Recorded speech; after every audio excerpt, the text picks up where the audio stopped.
When we need to prepare for a competitive event, our go-to company is the Army Painter. Thanks to their complete range of paints, spray cans, and gaming tools, we're able to complete our new armies and units in no time. When we need to elevate the quality of our models and terrain, the Army Painter is always our first choice. You may not know this, but the Army Painter has sponsored more competitive events than any other hobby company. Tournament and wargaming is in their DNA. Visit thearmypainter.com to learn more about their amazing products. And use promo code AWPaints for a 5% discount from your Army Painter purchases. What are you waiting for? Discover the best way to prepare your models for events with the Army Painter today.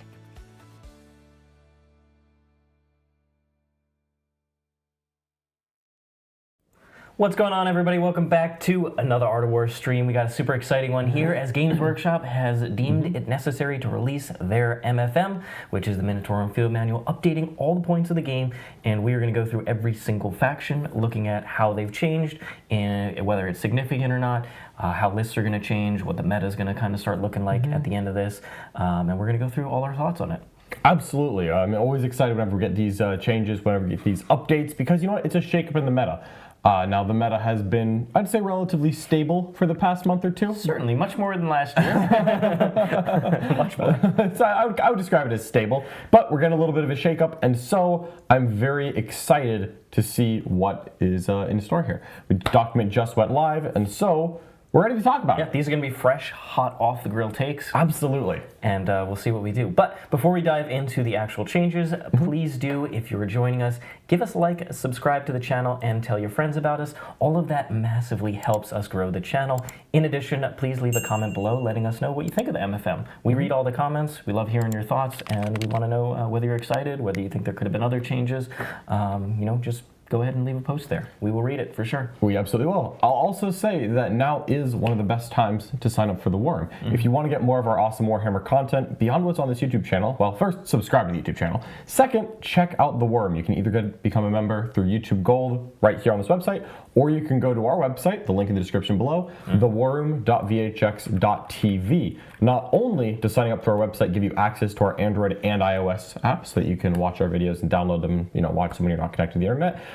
As well, if you kind of want to check it out, we do have a free 3-day trial in that link below. And you know what? If you're excited about the balanced data slate, today's a great day to do that because I think maybe about, 2-3 minutes after this video ends, we're going to have our first game with the new updated points live on our website. And that will involve Chaos Space Marines, which got a whole wide swath of changes, and also Aeldari, which did as well. So you're going to see 2 new style lists going head-to-head in the Worm, so check it out. Absolutely, yeah. Okie doke.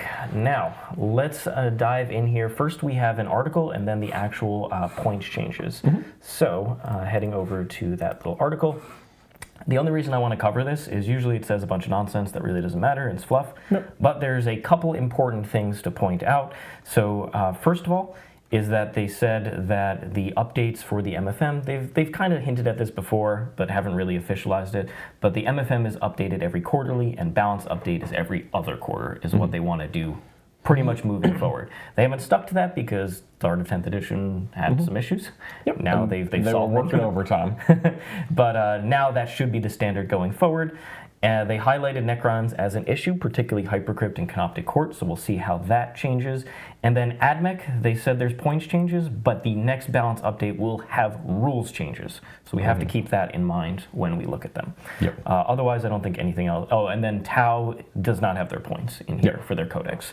Orks Custodes do, but Tau is going to have to wait, unfortunately, sad, until they actually get their full codex release. But that's pretty much that. Yeah, with how they've been doing that, it's consistent at least. All right, let's go ahead and dive in here. But before we do, we got a couple super chats here. We have Fate's Day Dreamer with a $2 super chat. Thank you so much. Pour one out for the Grot tank. If you heard the story from the game yesterday, we had purchased Grot tanks. We had. And they just arrived from Forge World literally the day before they did that. Like, they don't tell us any of that.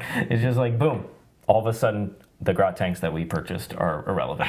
Feels great. What are you talking about? Feels great. Are kilocans? They're going to have to be converted. They will look cool. They're going to be kilocars. Kilocars. Kilocars. I don't know what else we're going to do with them.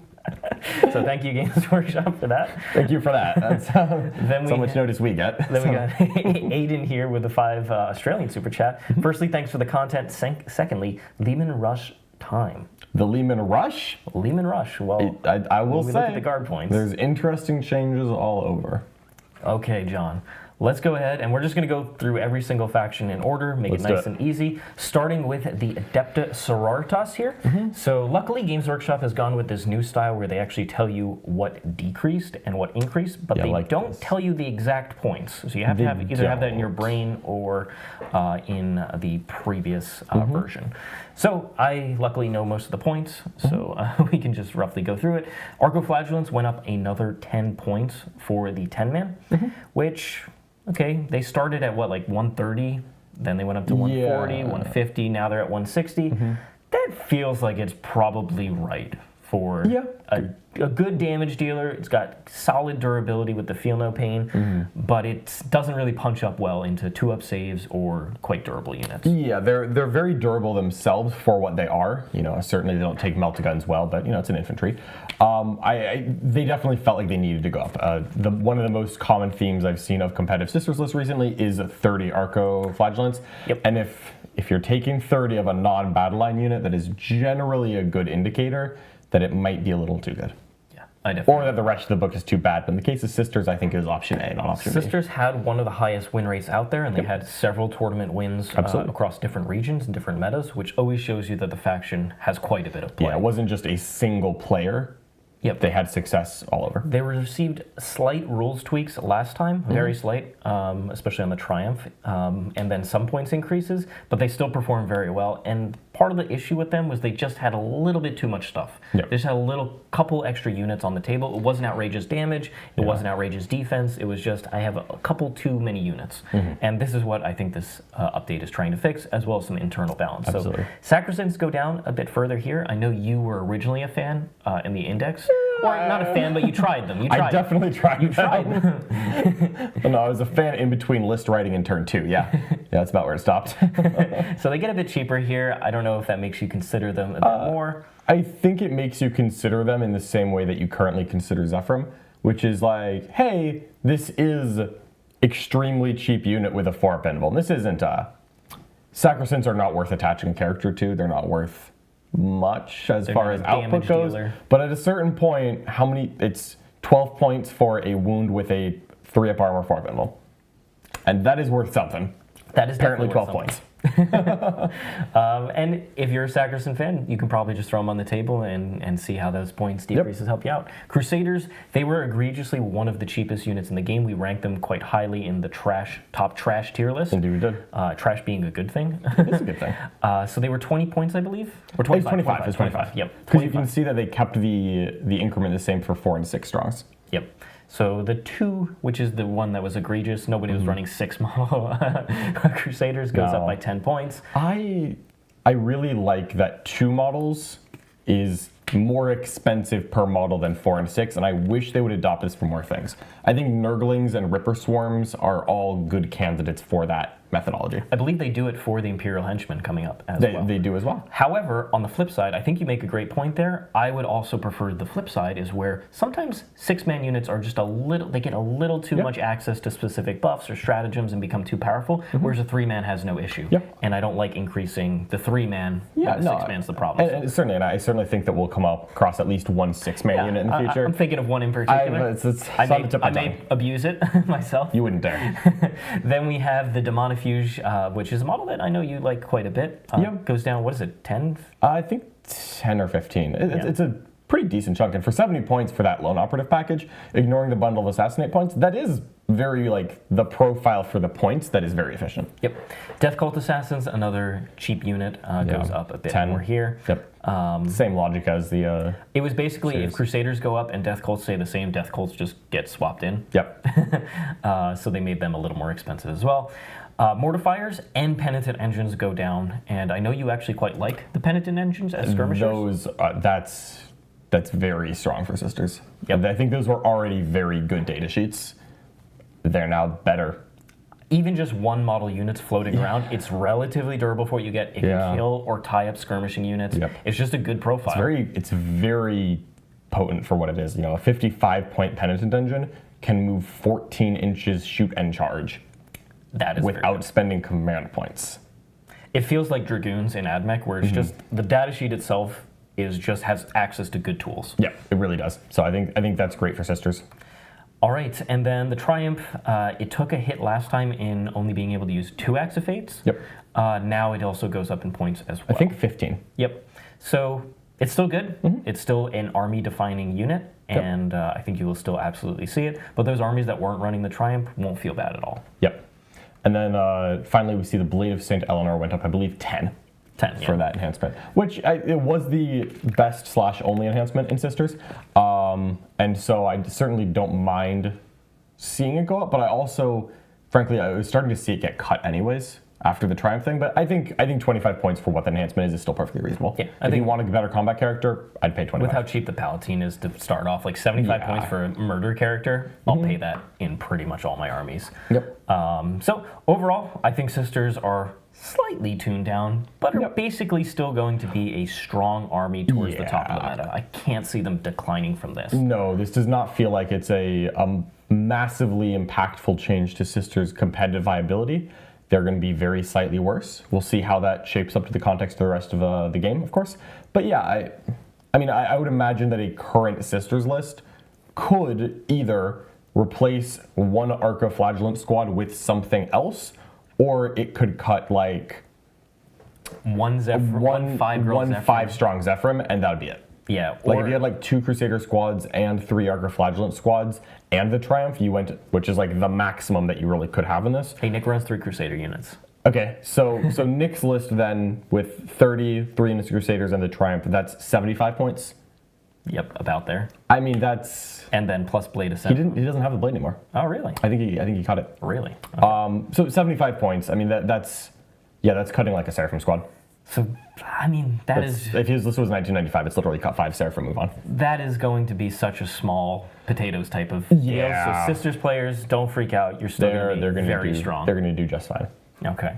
All right. So, do we want... Oh, go ahead. Yeah, let's go ahead and do these super chats before we move on to the next ones, just so we don't forget any of them here. So thank you so much. We have Tone Bone, funny name there, with a $20 super chat. Thank you so much. Tell me they fixed my Custodes and they are playable. They are certainly playable in terms of their data sheets. Yeah. I will say that their rules need some help, but luckily they've hinted that AdMech might get some rules changes, which means in the next balanced data slate, hopefully in the summer, they will potentially look at the Custodes. You might have to wait as long as AdMech did, which would be a whole second one. Yeah. But at least they are considering making rules changes to codexes. And that's the precedent that you want as a Custodes player. Very much so, very much so. And I don't think they need a ton of changes. I just think that they need more rules that are just help the army function baseline. And that'll go a really long way. So hopefully they get that. I definitely think the codex is not particularly as well designed as it could have been, but I think there's room for Custodes not to be in a horrible. Like, I'm looking at as the AdMech player, I look at Warden data sheets, I look at the Blade Champ, I look at Caladius, and I'm like, that's still a good army. Yeah. That's still a good army, okay? It's not as good as it was previously, but it was one of the best armies in the game. It's worse, but it still can play into most factions, and that's good. Especially with other armies getting worse. Here we go. Next up, we have Henrik with a £10 super chat, or 10 Thank euro. you so much. 10 euro. And how do we feel about Wraiths not going up in points? Especially considering the best Canoptic Corps player in the world is in charge of the points changes, with a little smiley face at the end. To answer the first one, we'll give a very in-depth conversation about Necrons when we get there. For now, you can say that a Wraith package went up 25 points.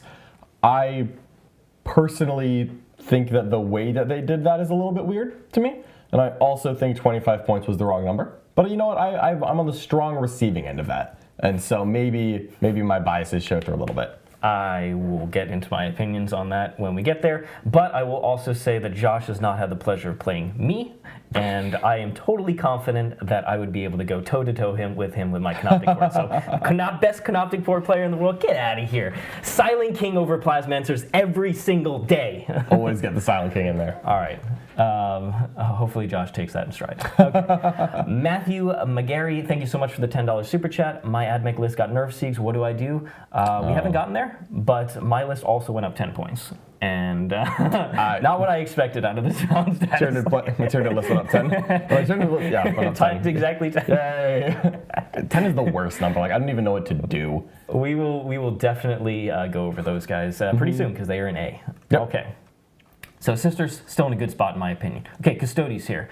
A lot of these changes are showing from previous MFM, Codex points, I believe. Exactly. So the fact that a lot of these are green does not necessarily reflect whether or not there were changes. Yes. So I believe there's only a couple small minor changes here from what the past MFM was, which is that Trajan Valoris, who is worse, is down a bit. Yep, he's down to 150. Then Valyrian, I think it's like slightly cheaper. I want to say like 5 or 10. And then I believe the Venerable Contemptor Dreadnought went down 15 points as well, which I do think helps him out a little bit. The big thing here is that Wardens and Blade Champ don't increase in cost, and those are the ones that are basically going to make every list. Same thing with Custodian Guard, you're always going to have at least one brick there. Now Draxus is going up 10, as we mentioned, and we'll see. But at the end of the day, Custodes are just going to need, they're going to need to show Games Workshop the data. Yep, and that's just life. Absolutely. I personally would say it's a small blessing that Custodes didn't go up at all, because I think based on the data we had going into the Codex, it would not have been unreasonable for points hits to Especially Custodes. Wardens. And I'm very glad that they had the restraint to not increase anything and let the Codex sit for a little bit. I think that you could look at the book and make some more drops than what they did, but it very much is in line with the precedent we saw with AdMech Necrons, where you get very strong reactions. But like the Custodes Codex, I don't even think is on a shelf yet. I don't believe it is. It this Saturday? I believe it in 2 days you'll be able to purchase it at a store, is my memory of the date. So I understand why they're not making changes until it's literally getting played. But we'll see. I think just a clean look through the rules in themselves, you would say this doesn't need to be nerfed based on previous data. definitely not. It's no longer the same. Luckily, they did not do that. Yep. And prosecutors are actually a little highlight here, is they stay the same points they were previously in the MFM. But Imperial Henchmen go up to 50, and so it's nice having a 40-point. There are... I believe that is now the cheapest unit in the Imperium, unless AdMech has something I can't think Crusaders at 35. Oh, of course, yeah. Crusaders at 35 is now the cheapest. Still the cheapest, but not by much. I would rather have prosecutors than Crusaders. Everybody would take the prosecutors. Yeah, for 40 points, that is a value town. Once again, I think, John, if you read our Codex review, if you've listened to us talk about the games, Custodes will need more rules help. Yeah, I certainly expect they don't need to get cheaper. It's same thing as AdMech. It's like their rules for what you get are perfectly fine, or like the data sheet themselves. What you need is rules changes to help the army function. That's what I would like as well. Yeah, rules need to be better. AdMech rules could be data sheet rules, but I think the army rules just need to get better. Yep. All right, but before we move on to your beloved Adeptus Mechanicus, let's give a little shout out to the champion of the Imperium. John McCardell! My favorite champion, hero of everything 40k, because he's on all the different channels. He is a man of the people and a man for all seasons. So thank you so much for gifting 20 subs. If you were gifted a membership to our YouTube channel, make sure you click the accept button. There should be a notification on YouTube. Click that accept button. Head over to Discord then after you accept it and click user settings, connections, and then click the YouTube icon, sync your account, and you'll get access to our awesome international Discord community. Absolutely. In addition to the content related to that. So thank you so much, John. Thank you, John. You are a hero, and we really appreciate you. All right, Richard. Oh, no, hold on. We got one more. We got Alexander Abramov. Thank you so much for the €10 super chat. Could you write a letter or tweet at GW so they make units like Aggressors, Blade Guard, Companions, and so on in 5s like Meganobs? I have to cope that if you did it, it has a chance of working. I cannot believe, and if you had told me this a year or two ago, I would have laughed you out of the room. I cannot believe that the best thing a kit can have is a terrible character you don't take as a build option. Yeah, because then you get flexibility. Because then you get units. Like, it's so wild to me that you get things like Custodes Guard as 4 or 5, Wardens as 4 or 5. We used to see Custodes Guard as 4, 5, 9, or 10. all because you could build a shield captain out of it. But it's inconsistent because some factions, there's a bunch of kits that have 10 models. Some factions get to run them in the smaller squads. Other factions have to run the 10 models. I wish it was a little more flexible, especially because they're not doing war gear points. Yeah. I wish that the unit sizes were a bit more flexible. I think the fact that there isn't war gear points to me is a big indicator that they need to go back to points per models, even if it's the same no matter what. Yep. And even if maybe when you take the 10th guy, you get access to the free multi-melt, well, that's your incentive to run 10 Tactical Marines instead of 7. But just for points. I think it just needs a little bit more work on that, for sure, as a game-wide thing. Yep. Thank you so much for the support, Alexander. I certainly wish. I think they're quite married to their number in the box concept. Unfortunately, our influence is near 0. Yep, that's if it was higher, we would definitely try. If it was higher, we wouldn't have bought, we wouldn't have had grot tanks on Monday. we wouldn't have gotten grot tanks before. And we have Christian L., a member for 24 months. Thank you for sticking with us for so long. Very much appreciate your continued support. World leaders are feasting. The time of the Chaos Puppy is now. Blood for the Blood God. They do get some nice little decreases there and some more internal diversity, which is very helpful. So hopefully you're excited for those world leaders and get them on the table soon. I don't know if I'm excited for them, but I'm sure I will play against them more. Definitely. All right, Richard, I know this is what you wanted. Okay, so first time that Codex AdMech has received a change, and let's just go through. Yeah, let's just do it. We've got Belisarius Call, who was quite possibly the most overcosted character in the game. Now, he is just overcosted. I don't know if he's the most overcosted. I'd have to look at other things. The Lion does go down, and those were probably the two that stood out in my mind. Definitely in the Imperium. Yeah. I can... Vashdor too. I can... Trashtor. Trashtor. So, Trashtor is worse than a call. I really... Previously? I don't know enough about Vashdor to say, but... I'm going to look up how much Vashdor costs, because I know his data sheet very well, because I've long read it. He goes down 30 points, That's which is usually significant. However, I frankly think that he should continue going down, because his just rules are terrible for what you get. He's too expensive as a buffer, because his buff is so minimal. Then you have Castellan robots. They go down 10 points a model here, so they're 90 points a model, which is still too many. I really would have liked to see a 20-point decrease here, because at that point, they start getting a bit interesting in the detachment where they get real buffs, and then as a data sheet, they're still overcosted in the other detachments, but you don't feel like horrible for running them. 90 points is just too expensive, I think, to still run them, so I would have liked to see a steeper decrease here. Cataphront destroyers go down again.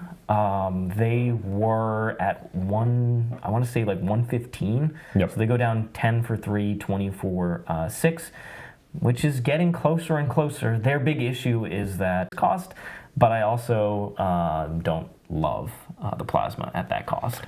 Yeah, I'm not quite familiar enough with the Cataphron profiles, and so maybe... It's four plasma shots, four 2 damage plasma shots if you... Per guy? Yeah, per guy. Okay, so... Hitting on 4s, no buffs. So 105 is 12 hit on 4 plasma shots. Yes, exactly. That is, all things considered, not terrible. I don't think it's good enough, and I think unfortunately the only way you would take that is I'm going to take 3 3-mans to drive out and be not like durable, but not trivial to remove, and they're going to shoot plasmas at things, and I'm going to get shot back, and then they're not worth much, so I'll go back out. And yeah, they probably want to be very slightly... Yeah, I think 30 points a model is where I would get interested in running them. This is closer, but I don't think hits the mark.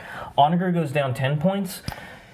Its biggest thing is that it's competing with 3 Iron Striders. None of these are consistent models, but I would rather take for 20 extra points 3 Iron Striders and get 3 sustained twin link shots instead of 2 shots. That's fair. I mean, what the Onager gives that 4 invuln to nearby Skitarii? Models wholly within. Infantry models? Infantry models. Models? Only ranged attacks as well. Models, John? Ranged I'm fine with. If your Admech get charged, I don't mind them getting turned into scrap. Models, yeah. It's not as good as... It sounded good on paper. That's such a Sigma roll. Yeah. Why did they give you a Sigma roll, Richard? Unfortunately, he is better than he was before, because that rule at least comes up more than his previous rule does. I'm sure it does, but woofda. Realistically, it needs to be like 115-ish for me to really start thinking, and even then it might get overshown. Sure. So once again, if you like the Onager, it's a little bit less painful to run, not really relevant. Okay, Ruststalker's one of my favorite AdMech units. It goes down 10 points for 5, 20 for 10.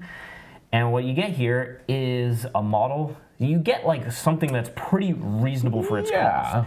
It's reasonable for a body on the table, very similar to how Crusaders and whatever that is, Sacrosanct, is that for 12 points a model, so they're the same as Sacrosanct, you get a unit that is 2 wounds, T4 instead of T3, 4-up save instead of 3-up, but you get a 5-up invuln and stealth baked in. I think that is a great value for 5 models for 60 points. It is. It really is. That's just a great move block. Now, in terms of their damage output, you're paying for swinging for the fences on 4-ups. Look, I'm just glad that now AdMech has the ability to spam out cheap and useless infantry. And I think Sicaran Ruststalkers are really going to help you with that. So, and that's what you've always wanted. The real thing is that they're competing with the other cheap infantry units that do the exact same thing. Of course they are. And the ones that they're competing with can move 12 inches instead of 8. They're competing with Taraxi, which are 5 points more for 5. Sicarans can hide very efficiently in a small ruin, which is something to mention. Ruststalkers get access to, in the Hunter cohort, advance and charge. So their rule is +1 to advance and charges, or if they're within 6 of battle line, +2 to those. So they're fast. That's skittery. That is skittery. So I think they definitely have more play as bodies. Yeah. In terms of damage dealers, they still don't receive any help in that regard, but slightly more interesting as a Hunter cohort player. I don't think they'll make it in the other detachments, personally. Rangers. These were, for some unknown reason, 10 points more than Vanguard. They are now exactly the same cost as Vanguard, where now I feel like you won't feel bad about taking one of them over the 4th or 5th Vanguard squad. I think you always run 3 Vanguard squads, and then you can decide if you want to run, for sticky objectives, a Vanguard. AdMech don't have a problem defending their primary. It's one of the few things they do super well, so they don't really need sticky objectives. But it is nice against certain armies to be able to put more stuff forward, especially in the late game. So I don't feel bad about it. Scorpius Disintegrator went down 10 points. Same exact problem as the Dune Crawler. I get why this one would go down less. Well, it went down the same, but I would get why they would try and do it less than an Onager, is because it has access to indirect fire. But the indirect fire is so mediocre. It is not a Manticore. No, it's not. At all. Well, that's why you're cheaper or than a Basilisk. It used to be the same cost of Manticore and be grateful that you Basilisk is 1,000 times better as an indirect platform for 20 points cheaper. And that's true. 20 points cheaper? What are you talking about? It's going to be 20 when we get there. All right, tell me about the best man, the tallest man in the West. Skatros goes down 5 points. 5? 5. Okay. At a certain point, 60 points for a lone up that does nothing else is a lone up. Yep, he is just a lone up body. I just don't think that's what I'd make. With the Calidus going up, you might just run him instead of the Calidus and be fine with it. But basically, the big synopsis here is none of this touches any of the units that you actually run in a competitive AdMech list. Yeah. Which means that my AdMech list, because Draxus went up, actually went up 10 points. Not the end of the world, but also quite annoying. I would have liked to see small decreases to some of the other units that don't really still do anything. So what's getting me here is so let's put the context on this. Let's get all the window dressing. Yep. They very much said these are points changes only. That is the only thing being done in this MFM. They're not pretending to change any rules. They're not doing that, and they're considering rules changes for AdMech in what is it? Is it June? They didn't say any date. They just the said next one. Balanced data slate. Hopefully June or July. Well, so I don't know if they've announced it. If it's every other quarter, we're looking at another 3 months, 2.5 to 3 months. So that would, and this is end of April, and the last one is end of January. Yeah. So end of July would be the theoretical. Yeah, midsummer. Okay. Basically. If that's when it is, that sucks to wait 3 months. I feel like they're not helping the external balance of the army at all. And I feel like there's a problem where you look at an army and you say, oh, X is being taken a lot. And not to spoil the lead, I'm glad they didn't look at your below average army and then raise the points on your best unit and say, oh, everyone's taking Vanguard. Let's make Vanguard 85 and Rangers 80. Because that would be completely unnecessary. I feel like just changing the things that aren't being taken doesn't make the army any better. It makes it so I take the same list as before. Yeah, because that's this what's is irrelevant. Most of these are irrelevant. What this helps with is the very casual players who should be looked at because that is an important player base, and it helps them feel less bad about running the units that are bad. Yeah. And I think that should just happen. But at the same time, you should also change the competitive list so that you get a little bit more. And frankly, 6 months of data is enough for me to say I don't need to wait another 3.5 for a balanced data slate. And AdMech has no faction FAQ. Just put some change in there. Yep. Doesn't have to be a huge change. Just put some change to help the army a bit and make the AdMech players feel like you actually care. I would really, really be okay with it if they, and I assume that you would too, if they did something like the units you're taking, like Vanguard, maybe not the chickens, I think those are actually good, but the Vanguard, the Cataphront Breachers, the, like some like the Flyboys, I'm so sorry, AdMech names baffle me. If they took all of those down, just very small increments, like 5 each, and then in June or July in the summer, whenever we get a next update, they put the points back at the same time that they give you the rules changes. Yeah. But just a little token effort. Or just one rules change right now to help the units that work. It just makes the existing army better. They needed to make the existing army better. They need to, and it definitely seems like a policy was put down of we're not changing rules this patch, because not a single one changed, and I have no doubt that if they tried, they could have thought of one if they were going to do it. Yeah. They very clearly were not going to change any rules this patch. But like, couldn't you give the good units, again, Vanguard, honestly, even the chickens, I don't care, make a 3-man chicken 10 points cheaper. Yeah. Doesn't need to be much, and I get it, that's playing more into the AdMech is too much stuff, not enough good rules, and that needs to be fixed. They said they're not going to be fixing it this patch, and then they're going to be fixing it next patch, hopefully. It's that part. But put the points back up with that. Just give AdMech an extra 80 points. You basically don't change AdMech for another 3 months, is what this is. Yeah, this is what this is. And that's what even though the solution would be to drop points on good things, which is not what we want, the army's too expensive, it already doesn't have enough units that do things, that has to be fixed with rules, but you have to give them something, and it's a big failure, in my opinion. You can't wait 9 months to realize that a bad codex is bad. You do something. I don't care what it is, do something. Yeah, because we're looking at this book came out in November, right? I think it was pre-order late November, release early December. Yeah. And now we're looking at probably end of July as the first time it gets a meaningful. Yeah. All right. Well, let's. Titanicus got ignored again. Cool. GW, this is you can still indicative of a failure in the system. Next, I'm kidding. Okay, Aeldari, an army that received significant nerfs in the previous several updates. They actually received some buffs in this one. Yeah, also some nerfs. Also some nerfs. They were an army that was still loitering around slightly too good in certain situations and received some targeted nerfs while receiving some interesting buffs. Yes. So we've got Shining Spears down a little bit, down to 100 per 3. Storm Guardians down, I want to say 10. Striking Scorpions, I believe, down 10 per 5. So it's actually a pretty decent That's a sizable one. And I know some people have already been experimenting with Striking Scorpions, plus a Karandras for like a solid counter assault tool. This actually gets quite a bit tastier. Yep. And then we've got Fuegan, who I believe is up 15 from 115 to 130. He was certainly a repeat offender, now paying 65 points of life. A character that can just stand back up with full wounds, who's as durable and is annoying to deal with, is just, he was way too cheap. Guardian Defenders, down 10 to 100. Howling Banshees, I want to say down like 15. I think they were 85 for 5, and now they're 70. Sizable drop. But then we also see support weapons, D-cannons. I know that they could theoretically have a gun that was worth the original printed points cost, but instead the D-cannon is worth 135 now. I believe that's a 10-point increase, and that feels certainly necessary. Yeah. And then finally, I think Swooping Hawks look like they're up 5. And I think that's it for Codex Eldar, but if you want to scroll down just a little bit, I suspect... There it was. Shadow Specters went up to 105. I believe that's like 15. I think they were 90 before. I don't know if the app is updated. They might have been 95. Might have been 95. 10 or 15. 105 now. Certainly an increase. And then the Phoenix Gem went from 25 to 35, which I think was very warranted. Yep, standing your Wave Leaper back up was mildly annoying, and now he's pretty expensive. Yep. So, but worth it. Everything that went up was a staple of competitive lists. All of it felt very necessary.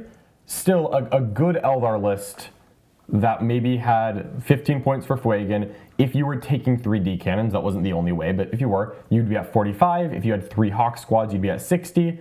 And I think if you had 15 Shadow Spectres, if you were like max, you went up like 90 something points. Yep. And a lot of lists didn't have 3D cannons or didn't have 3 Shadow Spectres or Triple Hawks, the Warp Spiders. Most people had Fuegan at this stage. That feels very reasonable for where Eldar were. Eldar were pretty good win rate. They were in like the 53 range, and then they had won, I believe, like 7 or 8 events still. Like they had plenty of event wins. Yep. I'm personally quite happy with that. The decreases that they got are all on units that we weren't seeing much, and that were probably overpriced. Well, this has been a theme so far. We'll probably continue to see it. Every army that took nerfs did get buffs to something. And so with Eldar, it's some of the less loved aspects in the actual Guardians, all of which I think you can fairly justify that. Yeah, I agree. So it's interesting. This very much feels like the first MFM of a different mindset. And because normally when a faction was too high, you would see only nerfs, no buffs. And then it would be ignored for a bit. And then it'd be ignored for a bit. And you know, whether or not that's fair, we'll kind of have to look at this whole thing holistically when we're done. But it was very clear that most of the aspect warriors weren't taken. Fire Dragons. Especially the ones that got changed here. Yeah, and combat just wasn't seen in Eldar lists, so if they... Yeah, 5 striking Scorpions are quite cheap. Yeah. You compare that to Rangers, a similar role because it's an infiltrating, just cheap infantry. I think striking Scorpions are only like, I think Rangers are 55? Let me just check that. I believe so. Rangers are 55, striking Scorpions are 65. That is a very competitive replacement because that is an upgrade. Yeah. You know, Rangers are not as tough or hitty as striking Scorpions. They're a little bit cheaper to get the reactive move. But, okay. I think Eldar is still going to be just a good army. I think they'll still be above 50% win rate. They will still be a good, but not oppressive. I think the MSU trash Eldar armies, again, that possibly went up like 90 points if you were like maxing everything here, possibly less. That could be literally as simple as I'm going to cut a Shadow Spectre squad, and if I didn't have max of everything, if I already only had 2 D cannons, maybe I now have enough points to replace some Rangers with striking Scorpions. Yep. And that feels fair. Yeah, honestly. I honestly think we will see the Karandros striking Scorpion unit from. Yep, I think we'll see that. I don't even know if Karandros is necessary. I think striking Scorpions alone are worth it just for 5. Yeah, just 5 mins. Yep. Infiltrating is very good. Yeah, and it is very tempting to give the Eldar buffed when they're good. This is definitely a net nerf. Yeah, it's a net nerf, but not a dramatic. No, this doesn't feel like it's overturning the world. No, it's not as dramatic as what we had before. All right, that's Aeldari. Did we have any super chats that we were missing? Yes, we did. Okay. So we've got a bunch of them. I'll just sit here. We've got Richard Mulholland. Thank you so much for the 5 Australian super chat. They seem really obsessed with forcing Space Wolf players into furry Stormlands, seem unwilling to touch the wide array of Firstborn that need help. We will get there when we talk about Space Wolves. I haven't really dove into those particular points. Oh, there's sweeping changes. I'm sure there's sweeping changes. Like I said in the last... We've got Death Guard type changes. When we did the January update, Space Wolves, their Sons of Rust detachment just needs rules changes to be quite a bit stronger. 100%. It just needs to be stronger. Yeah, they don't need cheaper. We don't need cheaper Space Marines. We need Space Marines in their unique subfaction that does a unique thing. That's good. It shouldn't be I just take Gladius or Stormlands because it's better. I should be able to take Sons of Rust and feel great. And that's what Space Wolves really need. I agree completely. Archon Big Will, thank you so much for the $10 super chat. Very much appreciate your support. What beers you drinking this weekend? The Obliterati are after those golden tickets at BFS. John and I don't drink, so we'll be drinking some sweet lemonade or whatever to that effect. Whatever types of drinks are there like indeed. That. Archon Big Will, thank you so much for the support. Looking forward to BFS. I believe that the Obliterati are one of the local teams there, and I'm very excited for it. Yeah, we'll be there. Come say hello. All right, then we have Jonathan Haynes with a 2 Canadian super chat. Thanks, guys. Thank you. Hope you're enjoying this one and excited about the new meta. Then we have Aiden with a 2 Australian super chat. Thank you so much. Time for 12 Castellans? Obviously, yes. You gotta try it once. Even in Cybernetica, no. Come on. If they can move block 1 unit, they'll move block your whole army, which is the same thing. Ideal. Just it's a little too cost inefficient, I would say. Look, I'll run a simulation storm into you, okay? We gotta get this on the table. I'll never move anywhere. All right. Agents. Yep. The Knight nerf. Oh, sorry, is that... And AdMech. There's an AdMech nerf here. Yep. And the Custodes nerf. All right, 3 changes. They all went up 10. Calidus, minimum size Acolytes, Draxus all went up 10.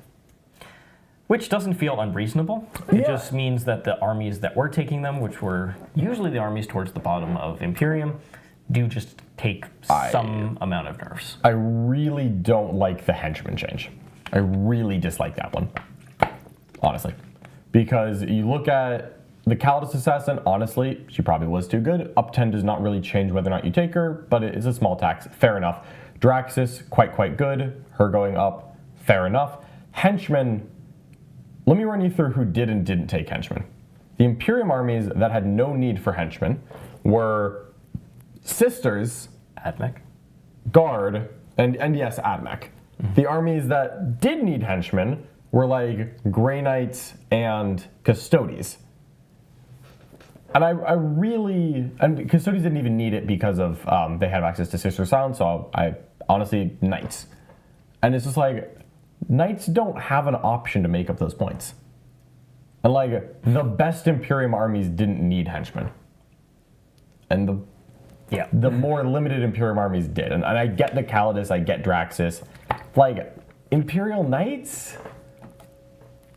Like, the best Imperial Knight list went up 30 points. Where are they gonna go find 30 points? I don't know. just cut a unit. Like, okay. Like, God. I don't know. It's honestly, I'm mostly sad for Knights because of the Knight thing, and I'm just kind of pushing that forward a little flexibility bit. there. Yeah, but the Calidus and Draxus, I think those going up 10 is fair. Those are both very commonly taken allied characters. They're both very good. Yeah, I mean, to be fair, they're taking in Custodes and AdMech. For Draxus, you didn't take her anywhere else. It's like, did she really need the nerf there? I get it in terms of the other Inquisitors. She's just better than them and should cost more than them. But in terms of like the current meta position, she probably didn't need to go up at this specific moment. Yeah. Based on the context of the 2 armies that took her, actually take which is AdMech and Custodes. The Calidus going up, I think, is very fair. Yeah, I think that's very fair. I love her, but 90 points was too cheap. 100 might be too cheap, but you know what? At a certain point, it's hard to fit her, and you start to put other units in. Yeah.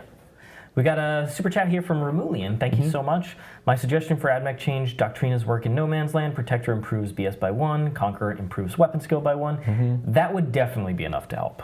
That would definitely be enough. I think it's a great place to start. There's still a lack of AP problem out there, but working in No Man's Land would help. I still think Conqueror would be quite a bit better. So there might need to be something else that goes in there, but it would be a really good set of changes and would just immediately help the existing army. Yep. A lot. That's completely fair. All right, on to the next. We've got Astra Militarum, the Guard. The army that was performing quite well in terms of tournaments. Its win rate still wasn't insane or anything. No, but it had plenty of top finishes. Yep. This is one of those where I think this is funny because I think if you looked at top list for a faction, of the factions that took serious hits, I believe Astra Militarum took the largest points hit, as far as I can tell. I looked at like if you looked at winning super major winning lists for Guard and then for other armies that we talk about soon, I believe Astra Militarum went up more than anything else. What did it go up? A little over 150. Yeah. So let's look at what we got here. There are plenty of green lines in here as well, and I think that's fair. Guard's internal balance was quite off. We've got Adelan Rough Riders going down 10 points per 5. So these are the horsemen. I think that's wonderful. 60 points might just be where a cheap throwaway that is awkward mobility is still 60 points.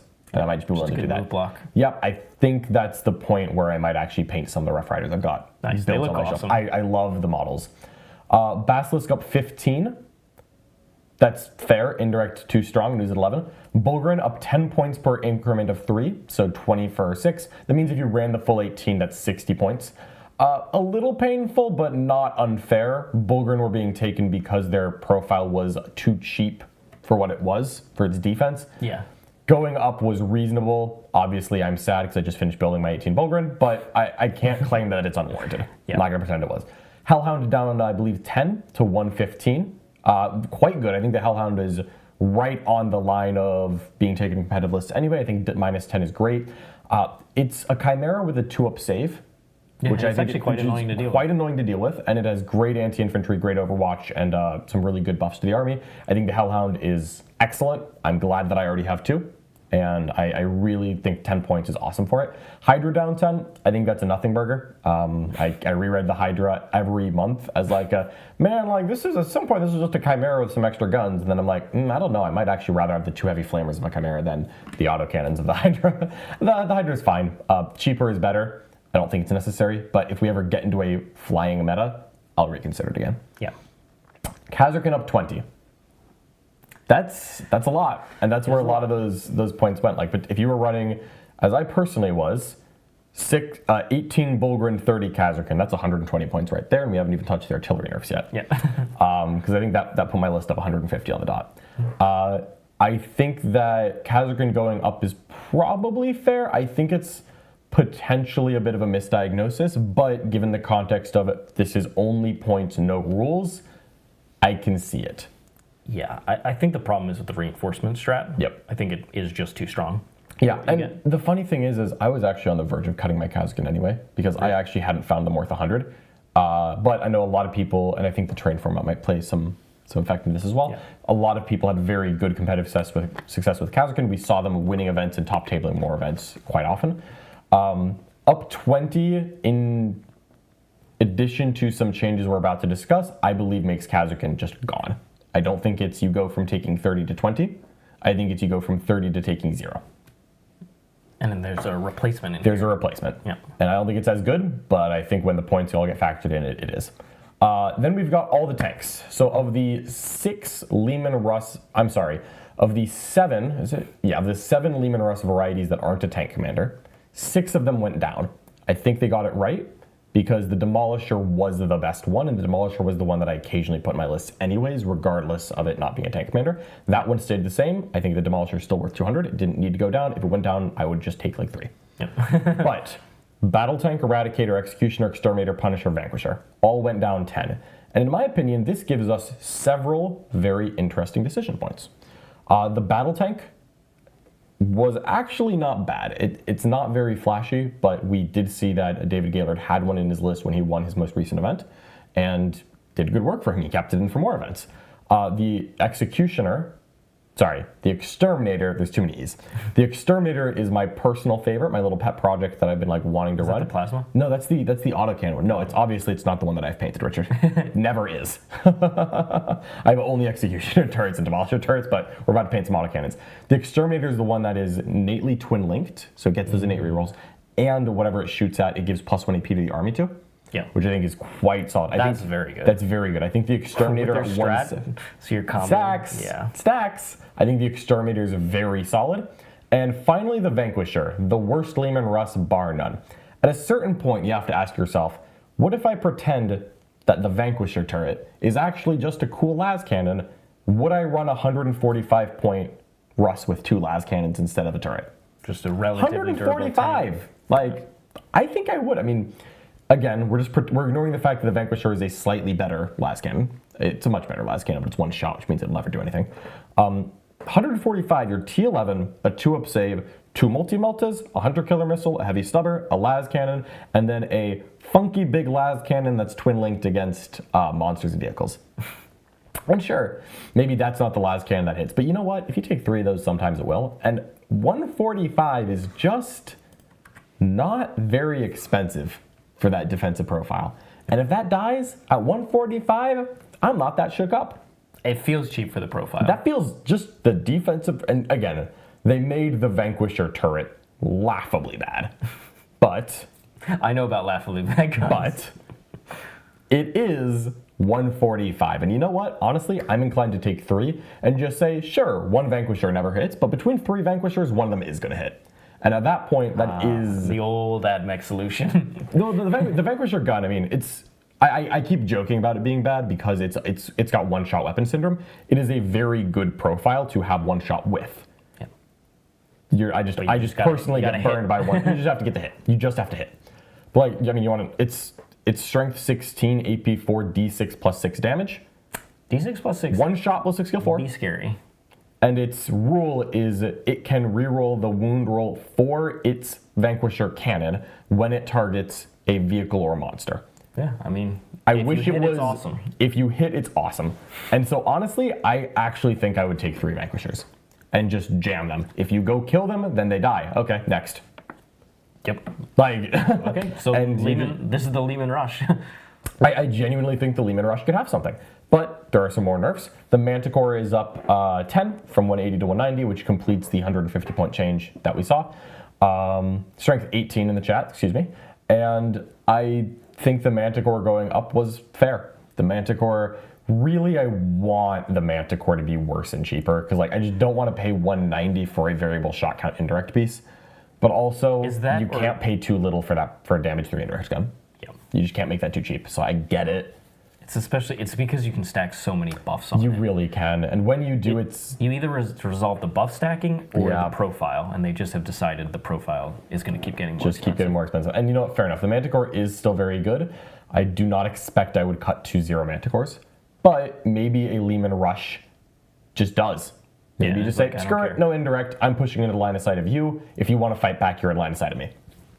Yep. Rush. Like, I don't know if I actually want to deal with that. Bunch of Hellhounds, bunch of Lehman Rushes. Yeah, but like 3 Vanquishers, 3 Hellhounds, and then you've got some tank commanders behind it.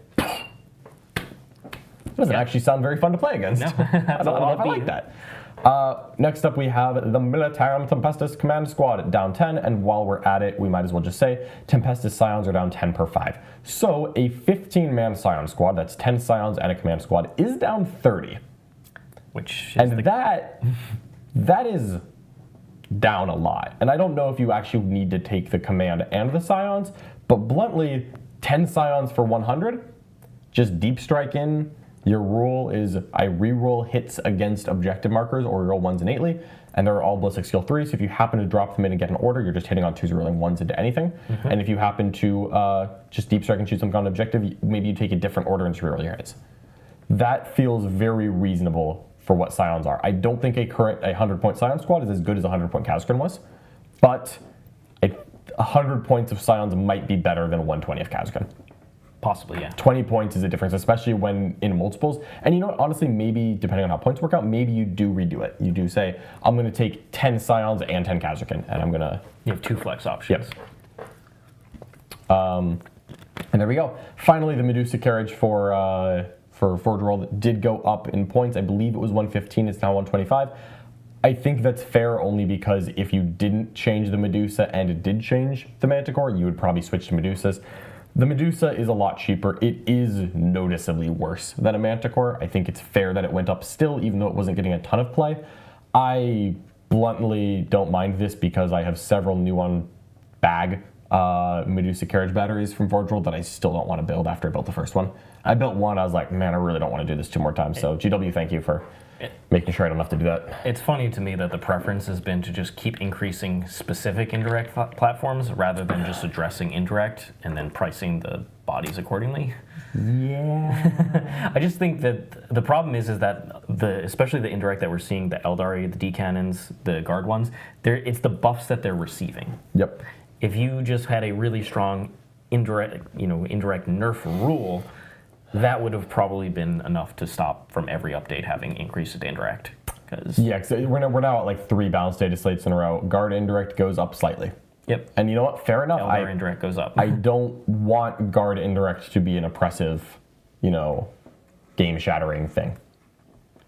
Then we've got another super chat here from Grokvar. Thank you so much for the $5 super chat. A bit late to the live stream, but love the MFM review. Hoping AdMech get more help in the July-ish data slate.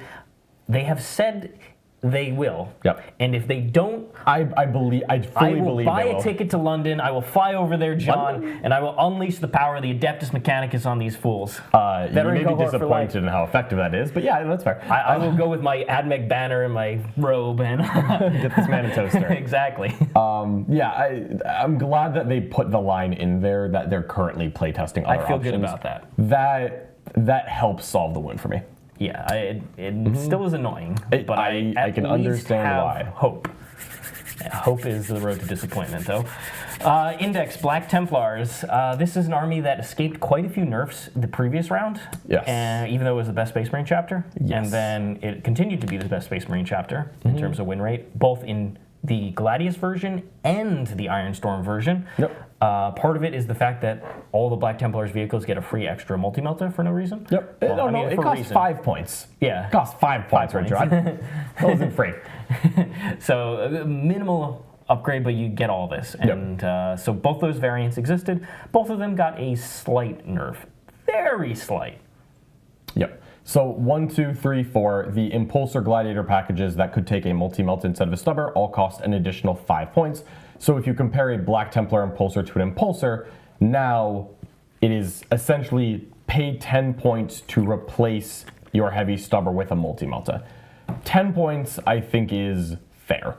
It's the point where across multiple vehicles, it legitimately adds up. 5 points felt too automatic because what was the Space Marine list going to do with an extra 20 points? It was you start with everything having multi-melta, and if you were slightly over, you would go down the line dinking one multi-melta off at a time until your app's shown green. Yeah. 10 points, I think, is perfectly reasonable. I don't think that any of these profile, like the Lancer, Reaper, Valiant, Impulsor, none of them changed in Space Marines, so these just all went up 5 points for that multi-melta, and I think costing 10 more than the Codex, I think that's perfectly fine.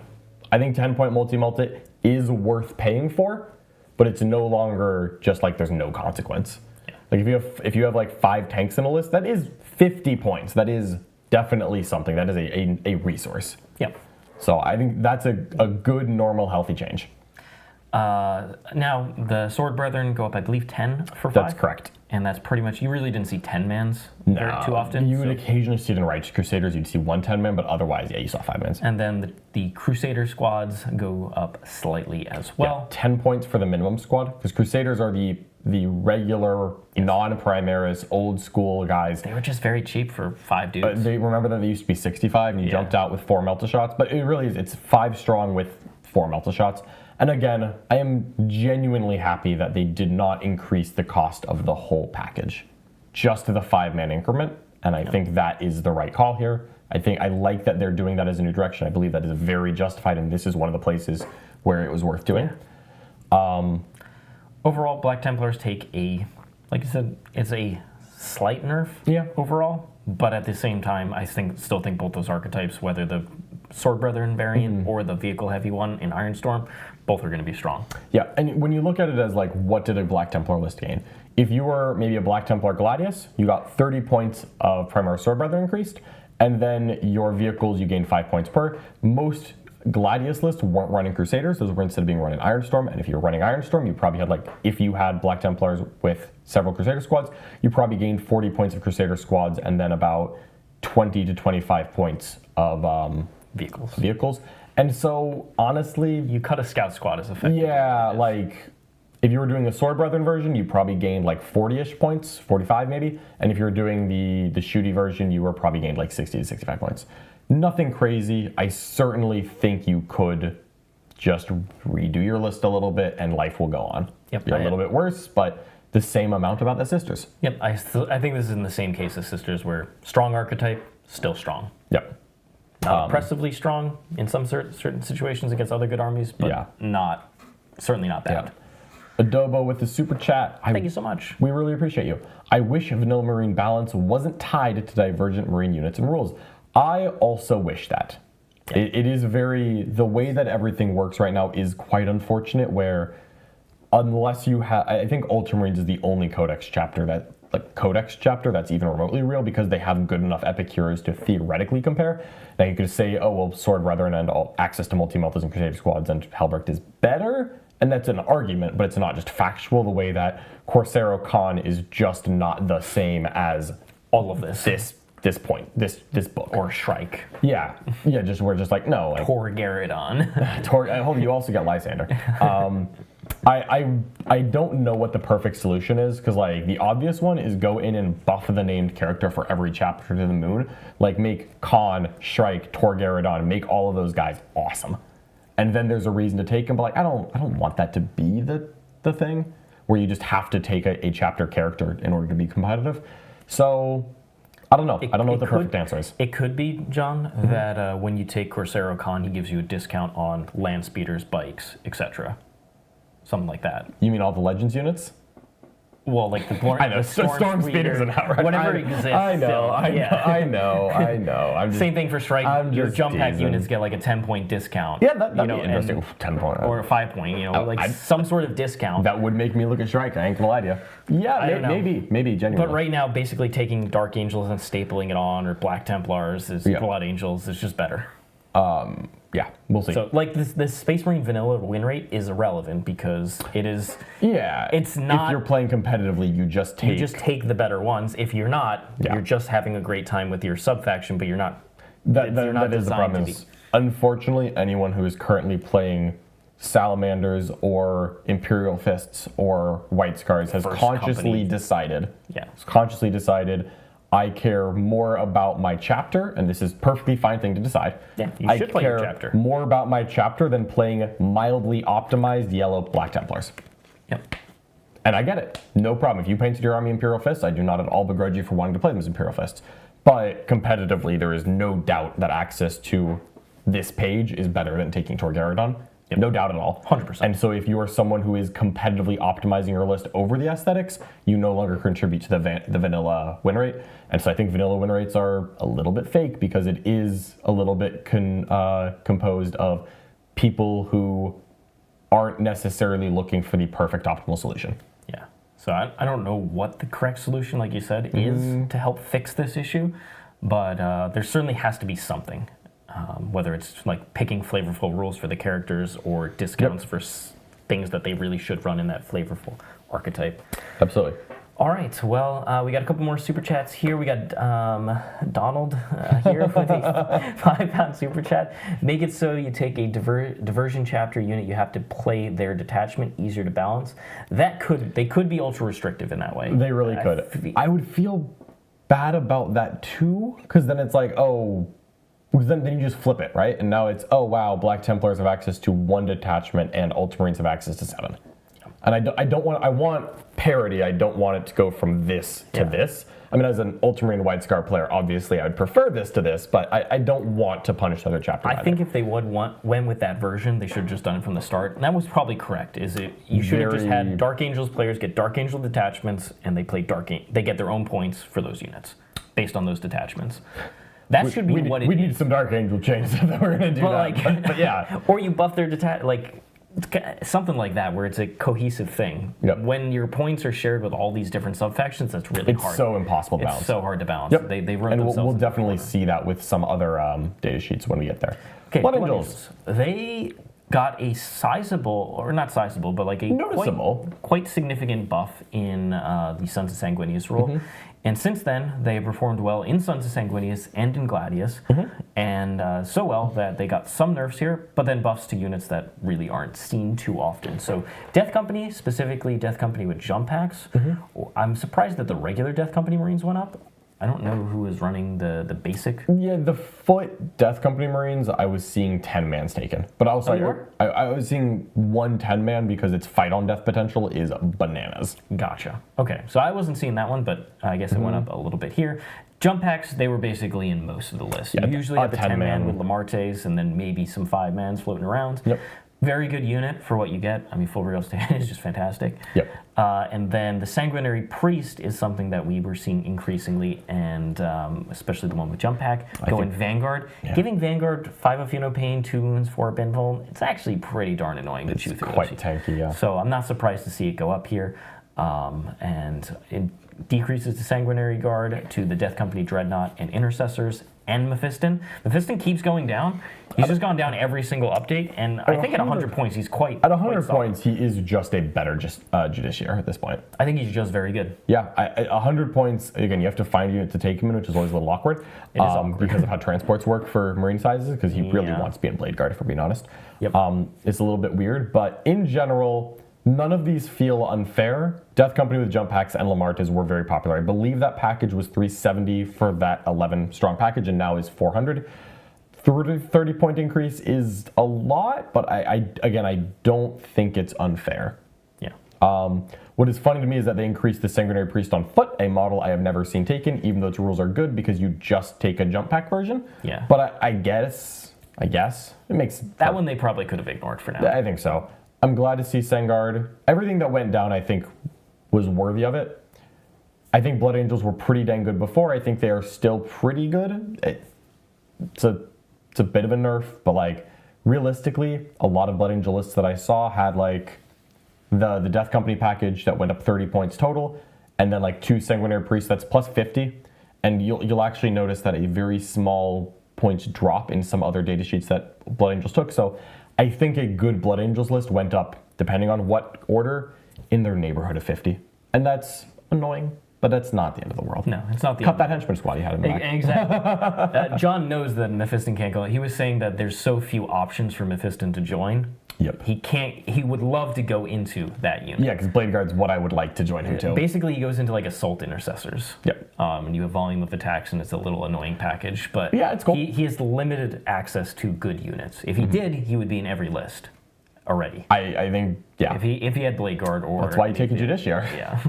All right, so that's Blood Angels. Yep.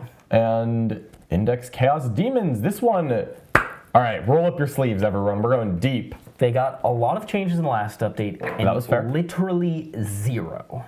There is. That Demons are perfectly balanced. I get that they have gone up a good amount in win rate. Yep. They're actually sitting around like a 50 to 52%. Yep. They're above the midline. Which is good. However, as you can see from here, there is probably half of this roster that you still never see. Yes. And I think... I'm always stunned at how many data sheets Demons have.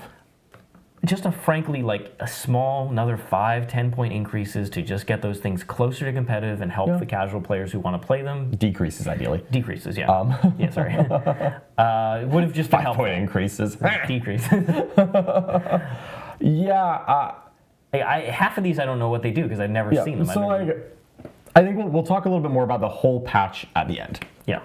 For now, I see that they saw an army that was very slightly above 50% win rate and didn't make any changes. And in previous balance patches, that would have been very consistent. What I will say is that it's baffling to me that some armies got internal balance adjustments, even like very strong armies. Like we saw Eldar, an above average sisters. Eldar and sisters, 2 firmly above average factions with relatively high win rates that were probably each a top 5 or 6 army in the game. And they got some nerfs that they deserved. And they also got like little micro adjustments, like, you know what, let's take 5 points off a Penitent Engine. Yeah. And it boggles my mind. Which is a good data sheet. Which is a good data sheet, that they could go in and make the micro tuning on these top armies. And you know what, if they're going to do that, I think that's fair. But that they wouldn't do it on an army like Demons. Yes, and we're going to see another example too. The consistency within this document is hard to find at the moment. And again, I can really understand why you would look at Demons, a slightly north of 50% win rate army, and not buff it. But then that mindset is just not consistent with what we've seen in the rest of the document. Yeah, and there are stuff in here that is just literally never taken, and it can go down. Absolutely. But Demons, nothing changed a point at all. What's after Chaos Demons? Chaos Knights. God, yes. Yes, I love... It's the same thing. Yep. 0 changes in any fashion. And again, you could look at Chaos Knights, an army that I believe is like right on the 50% win rate line. It's right around. It might be 49 on a week, it might be 51 on a week. It is very much in the middle, and I totally get, hey, this army's like right at 50%. We're not going to buff it. That makes sense. But if we're doing internal balance changes, let's acknowledge that Chaos Knights does not ever include an Abominant, does not ever include a Desecrator, does not ever include a Despoiler, very rarely takes a Rampager. Fine, Rampager doesn't go down. Like, you can't tell me that the Penitent Engine and Striking Scorpions got reviewed for little micropoint changes, and no one looked at the 3 giant plastic knights that are iconic to the Codex that are literally non-starters in competitive play. And so again... Even just 10 points. 10 points on each of the big knights would be enough for me to do my normal song and dance, because every 3 months, Art of War gets to laugh at me. I find the big knight that got very slightly cheaper, and I put it on the table. I'm like, hey guys, I'm going to run a knight in Chaos Knights. And everyone's like, oh, John, you should have run more dogs. And then they kill my big knight. And like, then a month later, I'm like, hey guys, I'm going to run 12 war dogs. Because it happens every 3 months, and not this time. Not this time, Lucy. You're not pulling that football on me. Yeah, Chaos Knights, no changes. I don't think Chaos Knights are in a terrible spot right now, but yeah, it's a miss here. Once again, there's plenty of stuff that is just not competitive with the other options that can go down. Absolutely. Doesn't have to be giant decreases, just incremental. Chaos Space Marines, on the other hand, get significant points drops on certain things. An army that was suffering after its nerf. It did receive quite a few nerfs. It was one of the 2 top armies in the game. Received probably the harshest nerfs out of any of the factions in the last update. I would say so. And since then has you noticed. quite significantly plummeted down. Yep. I think points buffs were quite warranted here. Yep. And this is more interesting. They didn't buff a lot of the things that were getting used, but unlike AdMech, some of these might have gone into the point of being used. Yes. Some of them are data sheets that were overcosted, but still had synergy. Yeah, some of these have Dark Packs is just good. It helps you know all of a sudden create a killer out of just a random unit. Absolutely. So when things get cheaper and they have you know, and some of these were things that I think were actually legitimately good data sheets. So let's go down the line. Chaos Biker is a great skirmisher. Yep, 75 points for a unit that can go back into reserves and come back. That is valuable. Yes, as a Votann player, 100%. That is just valuable for them. Chaos Terminators, you weren't seeing them as much because I still think the Abaddon Bomb is too much, but seeing them go down a little bit after their increase is probably fair. I still don't know if I'm going to see them much, but it's nice to see. Okay, this one's real, and you're going to see it in other ones. Vindicator was already competitive. I think so. And not everybody was running them. Yep. Now it's just a very good price for you. It was fringe competitive. It's almost there. But 15-point decrease on the Chaos Vindicator, something we will see rolled over in the future. That to me feels very valid. I think that in the current index, the Chaos Vindicator for 175, make it Nurgle, go sustain 5s and just shoot with no buffs and see what happens. That's super legit in my opinion. 175 feels very reasonable for that defensive and offensive profile. Yeah. I think that's a very valid choice. Cultists down 10 points per 10 models. That is perfectly reasonable. I think a 10-man cultist costing they were 50. 60? They were. I thought they were 55. Maybe they were 55. Yeah. Okay. Maybe down 5, but just a little cheaper. That's just a staple unit you want one of. Yep. I think that's fine. Cypher gets a little bit cheaper here, which Nick used to run him. Early edition, yeah, because I think he was just a load up with Vect. He ran him and Fate Weaver for the double Vect. The double Vect. Yeah, and I think he's moved off of that, and that's a while ago, and that's fair. Cypher getting cheaper, perfectly reasonable. He's a lone op too, right? He's a lone op, yeah. So I think he's just like a Calidus that doesn't go up and down, but has power armor. And so for 10 points cheaper than the Calidus. Yeah, sure. That seems valid. Havoc's, I don't even know what their data sheet rule is, but I know Nick has flirted with them in the past. I think that their data sheet rule is like a non-starter. Like it's hold still, ignores cover something, but it's just dudes with heavy weapons. Nick's flirted with them. They're not bad. Cheaper very much feels justified. Yep. Hellbrute, same thing. Flirted with, not bad. Ended up getting cut. Cheaper feels justified. Both Demon Prince. I think the Winged Demon Prince is actually quite good. Yeah, and you often see him with the Intoxicating Elixir, I believe. Yep. That was the get a feel no pain, and that guy was tough. Just give a 5-up feel no pain to like a Slanesh Demon Prince with wings and go charge people. And I believe he does charge portals. Yep. So like he does. Yeah. That he's actually quite solid. I know Nick likes him a lot. Ignore weapon skill and ballistic skill modifiers. Oh, just all the time? Yeah. Okay. That's awesome. No, that's actually quite respectable. Yeah. Legionaries. These are the big winners, I think, here. That's great. They were already 90. Yeah, they were with the Chosen going up in the previous update. They were the next thing in line. Yeah. You weren't. It's to get basically a Lord goes in that package, and this unit does a good amount of damage. Yeah. With them getting even cheaper, they were just clear winners. Absolutely. Great tool to go and smash up your opponent's MSU stuff and take control of objectives. It's just a really good unit. 100%. Mauler Fiend down to 140. The Mauler Fiend wasn't particularly offensive at the moment. I think you're getting a little cheaper, perfectly reasonable. Possessed Raptors, I feel like it's all in the same place. It's like, oh, this is a data sheet that's kind of cool, not crazy. The Venom Crawler I like getting cheaper a lot. Yep. The Venom Crawler I've actually played against several times.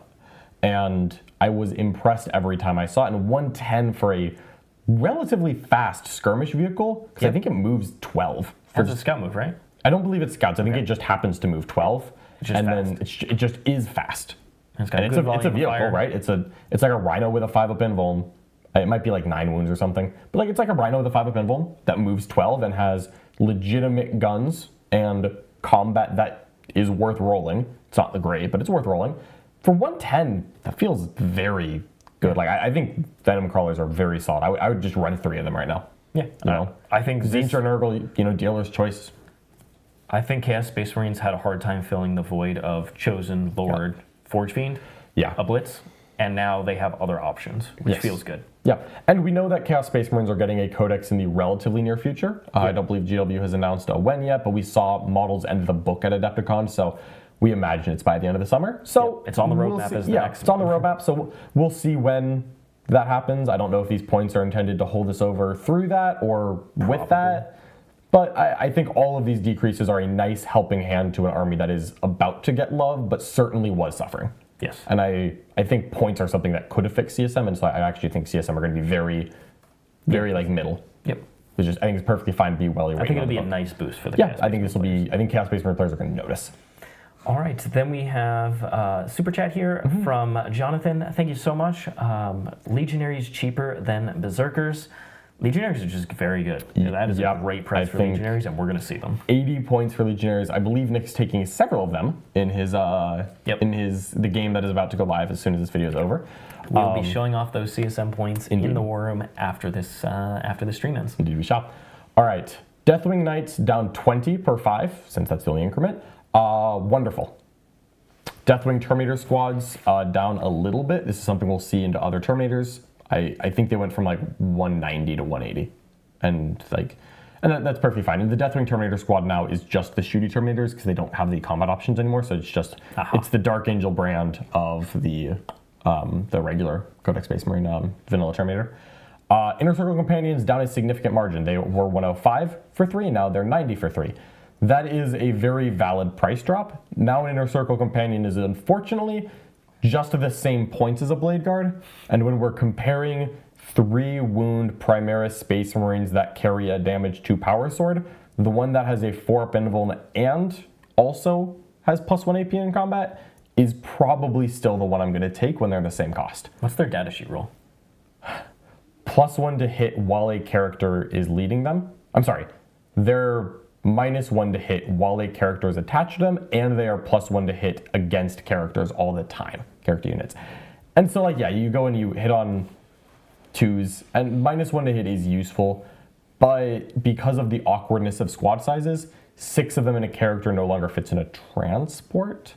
Yeah. And so getting 6 of them with a character is just an awkward data sheet. A 5-man with a character that was -1 to hit instead of 4-up invuln is something I could look at a little more easily. I still think I would take the 4-up invuln, but it's something I could really consider. Yeah. Unfortunately, the transport issue is it's a big deal for Space Marines, and it's a big deal for Votann. They just messed up the transport capacities. I think Impulsors have to hold 7 models. Yes. I just think you very flatly, you make all the Razorback equivalents in every army, hold 1 extra model just for those weird 6 strong units, because it's just so painful right now. It makes no sense. Yeah, it wasn't thought about. Yep, and I think that would be a much better Blade Guard buff than making them cheaper, a thing you don't need, because if Blade Guard are too cheap, you spam 18 of them. We've seen that. Yeah, I did it, I'll do it again. We don't need that. And then the Lion himself. The Lion went down 50 points.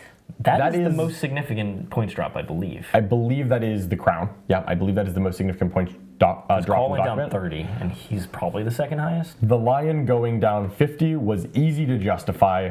I still don't think the Lion is going to make it, but it is that point where if you want to play the Lion and you do put him on the table, you no longer feel as foolish. Yes. And that is very good, because the Lion is awesome. His model is awesome. His role is very cool. I don't think it's worth it at 300, but at least 300 is the borderline. 300s, I'd think about it. He is a beat stick that fights first. And because he's a one-man show, you don't really get to charge him and base him and charge something else in and get around it. Yeah. If you're engaging the lion, he is fighting you as optimally as the lion can fight. And so 300's close. I would really rather he get a small pointing, like points flat, and a small rules increase at some point. But for now, 50 points, great. Yep. And you know what? No changes to Azrael is a giant win, because that guy's great. And he's in a lot of archetypes. Yes, he is. And the Dark Shroud as well. Yep. Both. So this is great for Dark Angels. Yep. I think Deathwing Knights upside. down 20 is super viable. I actually was taking 10 Deathwing Knights at the old points cost, and it was a little better than I had expected. It wasn't shaking the world open, but it very much, I'm saving 40 points on that list, and now it's like, man, I'm really willing to keep playing this. Like, this is They're just the fun. -1 damage, right? Yep, the -1, 5 Terminators with -1 damage. Their combat's worse than before. They're now 20 points cheaper than before. Sold. I'm very Good durable profile. very happy with this change for Dark Angels. I don't think it is going to create any new broken builds that weren't there before, but very solid. All right, so moving on to Death Guard, who get 1 decrease, which is the Hellbrute, to match the CSM Hellbrute. And this one is significantly worse, I believe. No, It's the same exact thing? it's not, because the Chaos Space Marine one buffs pacts nearby and makes everything critical 5s. And This one, if it hits it, you count as in contagion. Yeah, I still don't think it's worth 130, but cheaper was necessary because it wasn't very good. More of a choice. It's more of a choice than before. Other than that, and again, Death Guard I think was an army that was very slightly north of 50%. And this is the same thing as Demons. They just did the Hellbrute for consistency, it looks like. Yeah, I think, once again, there could have been some other slight decreases to stuff that is just not seen. Like, whenever I ever seen a Plague Surgeon, I don't know what the Plague Surgeon does, but he can just go down 5 points, and I don't think that would change anything. Yeah. Same thing, Mephitic Blight Haulers, literally have not seen this model on the table in forever. Yeah, I think you very much could have done a couple of the other ones, but fair enough. Death Guard aren't suffering at the moment. Miasmic Malignifier, John. That one's OP. That's OP. We all know it. So once again, it could have had some more quality of life things in here, but Death Guard are at least still we're in a good spot, are still in a good spot. Yep. Very simple. Deathwatch, honestly surprised not to see some slight decreases on their stuff here. I am blown away. Because they are one of the worst win rates in the game. Statistically, they are the worst. Yep. So if you go by win rate, it is one of the worst armies in the game. I believe the worst army that's real, if we politely excuse Imperial Agents and Adeptus Titanicus, I believe Deathwatch are the next lowest win rate, if you just look at win rate. If you go by event wins, it is in a several place tie with the other armies that have 1-0 events this balanced data slate. Yeah. But it does push a little further than the rest of the armies it's tied with. Because in the last balanced data slate, not a single Deathwatch has made a podium at a GT. Not a single one. Doesn't surprise me whatsoever. Not a single one. And I am so sorry, Deathwatch players. They received the harshest stratagem nerfs, period. More than Thousand Suns, GSC, any of the armies with broken strat. It's the harshest nerf of 9th edition. Just insane. I was hoping that they would bring it back slightly in the last one. They didn't, and now to see no points decreases, you have to adjust in the next balance status. You have to give them some power back. There is plenty of speculation, which John Edwards just super chatted about, about the future of Deathwatch. We certainly have no idea what the future for Deathwatch holds. Better not be. I love Deathwatch. The aesthetic is awesome. I love Deathwatch. I very much hope that that's not the case, but it's very difficult to understand how this didn't receive any changes. Yeah, the points now are based on them when they were super strong. And I get it. They were strong at that point, but they were. I really think that you can just fold the nerf to Oath and just give them the stratagems back. You could just give them the stratagems back in current points.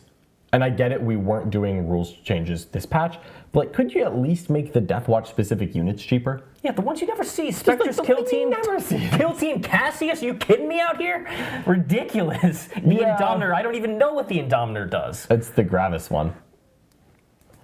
They're just not good. It's much better to take a full unit of Eradicators or whatever from than taking these things. Than to take one multi-multi with The Proteus Kill Team is legitimately good, and I could see that one staying the same points, just to make the internal balance. But even then, they could go back down. It could go back down so easily. Yeah, They very much relied heavily on the full oath. They very much did. Yeah. And again, as somebody who played it, I do believe that Deathwatch at release were too strong, but there has to be a medium. And the fact that they have not in any way attempted to walk it back is stunning to me, because they're, by any metric I can think of, they're the worst army. also the Nerf launcher unit. What is it called? The Desolators? Yeah, the Desolators. They were a big abuser of the 10-man unit. absolutely That were. got neutered completely. Oh, Deathwatch took the triple nerf, and 2 balance patches in a row. They have gone into it, I believe, as the worst army in the game, and received nothing. And you know what? Maybe you can, I think you can genuinely asterisk it and say Deathwatch are better than Admech or than some other contenders for the throne, specifically because you can run them in a Gladius. Yeah, you can But if you try to run the army the way it is, the lore tells you to run it. One. Yeah, you can run them in Gladius or Oh yeah, you could run a Deathwatch Vanguard that includes one like Watchmaster and like some veterans and say, I'm better than that. Sure, you can. It's the same reason that I think Sons of Russ is worse than Admech, in my opinion. I would agree with that. Then Space Wolves aren't, but Sons of Russ is. Sons of Russ is. Gladius Space Wolves is better, but Sons of Russ is worse. But the Black Spear is. The Black Spear is, the strats don't do anything. You have 2 strats that do something. Armor You have Contempt Armor and Contempt, Teleport. and you do have the 3rd switch your army roll, which I think is genuinely valuable. Yeah, but the unique special ammunition ammo is not. So again, just disappointed to see that, personally. Do you want to hit some super chats before we move on? I believe they were all about the Deathwatch rumors, which I don't know. I've not read any rumors. There has been speculation. And I'll call it that because I have genuinely, we have no idea if it's true. Thank you to Donald and John Edwards for super chatting about the Deathwatch. Yep. Do you think this lends credence to the rumor they're getting folded? I couldn't say. To me, it is indicative that they are doing something else with the army. It could be that it's Admech style, where they look at it and they say, we're going to have to fix this with rules, and they just aren't doing rules this month, and maybe internally they are planning to walk back some of the word nerfs in June or July or summer or whatever, and number nerfs are staying for now. And I think if that's what they do, fair enough. I really wish that, like Admech, they had just said that. Like if they had put a line, Admech and Deathwatch, we are currently playtesting rules changes for. That would make me feel a lot more comfortable about it. But the fact that we didn't get the line and we got literally 0 love, I was like, oh. Did they remember Deathwatch as a chapter? That's what it makes me feel. It makes me feel like they aren't acknowledging Deathwatch as an army. Exactly. And I was like, wow, okay. But the C's and the D's. Okay, so Drukhari, also no changes. Now they literally 0. They did get a significant upgrade previously in that they had a whole new detachment that is very player skill oriented. It plays like Drukhari. It's very good. On the other hand, they have a lot of units that are still just overcosted for what you get. Yes. And the biggest thing we found out about Sky Splinter is, first of all, it doesn't solve the biggest issue of Drukhari, which is nothing stands on objectives to hold primary. Yeah. Nothing that you want. And then second of all, there is, with Sky Splinter Assault opening up a strong melee variant for Drukhari, their token economy for the rerolls is actually very, very difficult to play. It is. At a high level. And so I would have liked to see some amount of changes here to just help the units that you basically never see. Or units that I think are just overcosted that need to get a little bit cheaper. Yeah. If we weren't doing this live, I would just edit in the clip of me reacting to Chaos Demons and Chaos Knights. I understand that this is a roughly 50% win rate army that has put together a small number of event wins, and so I can understand not changing the faction from that perspective. But again, the consistency of some armies got internal balance fidgeting, and then Drukhari didn't, when I think there are data sheets that are very clearly and offensively in need of changes. Not all. I love the Sky Splinter Assault. That is genuinely my single favorite balance change of the edition, was being willing to do that. Yeah, like the that spoke volumes to me. Incubi, they're fantastic. Great units. The last one was great for Drukhari, but I don't think it was perfect. I think you could very much look at some of the Coven's units specifically, and you could make a real argument for, hey, if we're going to go this granular with top armies like Sisters and Eldar, I think you could do the same to Drukhari. Yeah. I really could. I also think this is the case where like 10 Scourges is just not a real unit. 10 Scourge. 5 Scourges, 100%. That can stay 100%. the same. But the 10 model unit can definitely go down 10 some Scourges amount. for like It's the reverse of 180. the Just like 40 points down to max squad because you have no extra guns. And now it's like, cool, I now have real body catchers. Just like slight use of the brain here. Look at the Yeah. data sheets. Slight changes. That would be perfect. I really wish the Proteus kill team they do that, where a 5-man Proteus kill team is 5 veterans, but it's half the cost of the 5 Terminators and dudes. Same thing with Talos.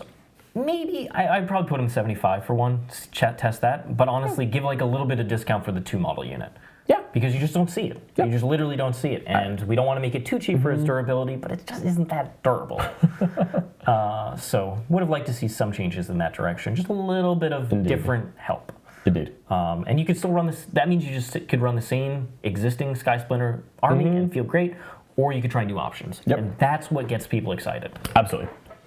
Okay. But at least I think what I'll close this with Drukhari before we move on to Super Chats is that I think Drukhari are still in a perfectly fine spot in that they are still the army they are right now. Yep. And if we see some changes to the top armies as we've seen and as we'll probably continue to see, then Drukhari does move very slightly up. Very slightly.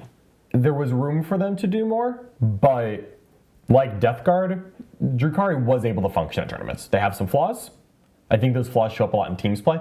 Yep. But we've seen skilled Drukhari players like our own Archon Skari do well with them, and I expect that trend of Drukhari viability to continue. Yes, 100%. We've got Stephen Witham with a $5 super chat. Thank you so much. Is it time to rip and tear until it is done with Brutalis Dreadnoughts? Oh, Stephen Witham, I am a big fan of the Brutalis Dreadnought. And yes, rip and tear. It's time. Then we got Mr. Red Drum with a €5 super chat. Thank you so much. Sheesh, this data slate could have been called Make John Sad. All his armies not touched or nerfed. Hope Nids can save the day for our boy John.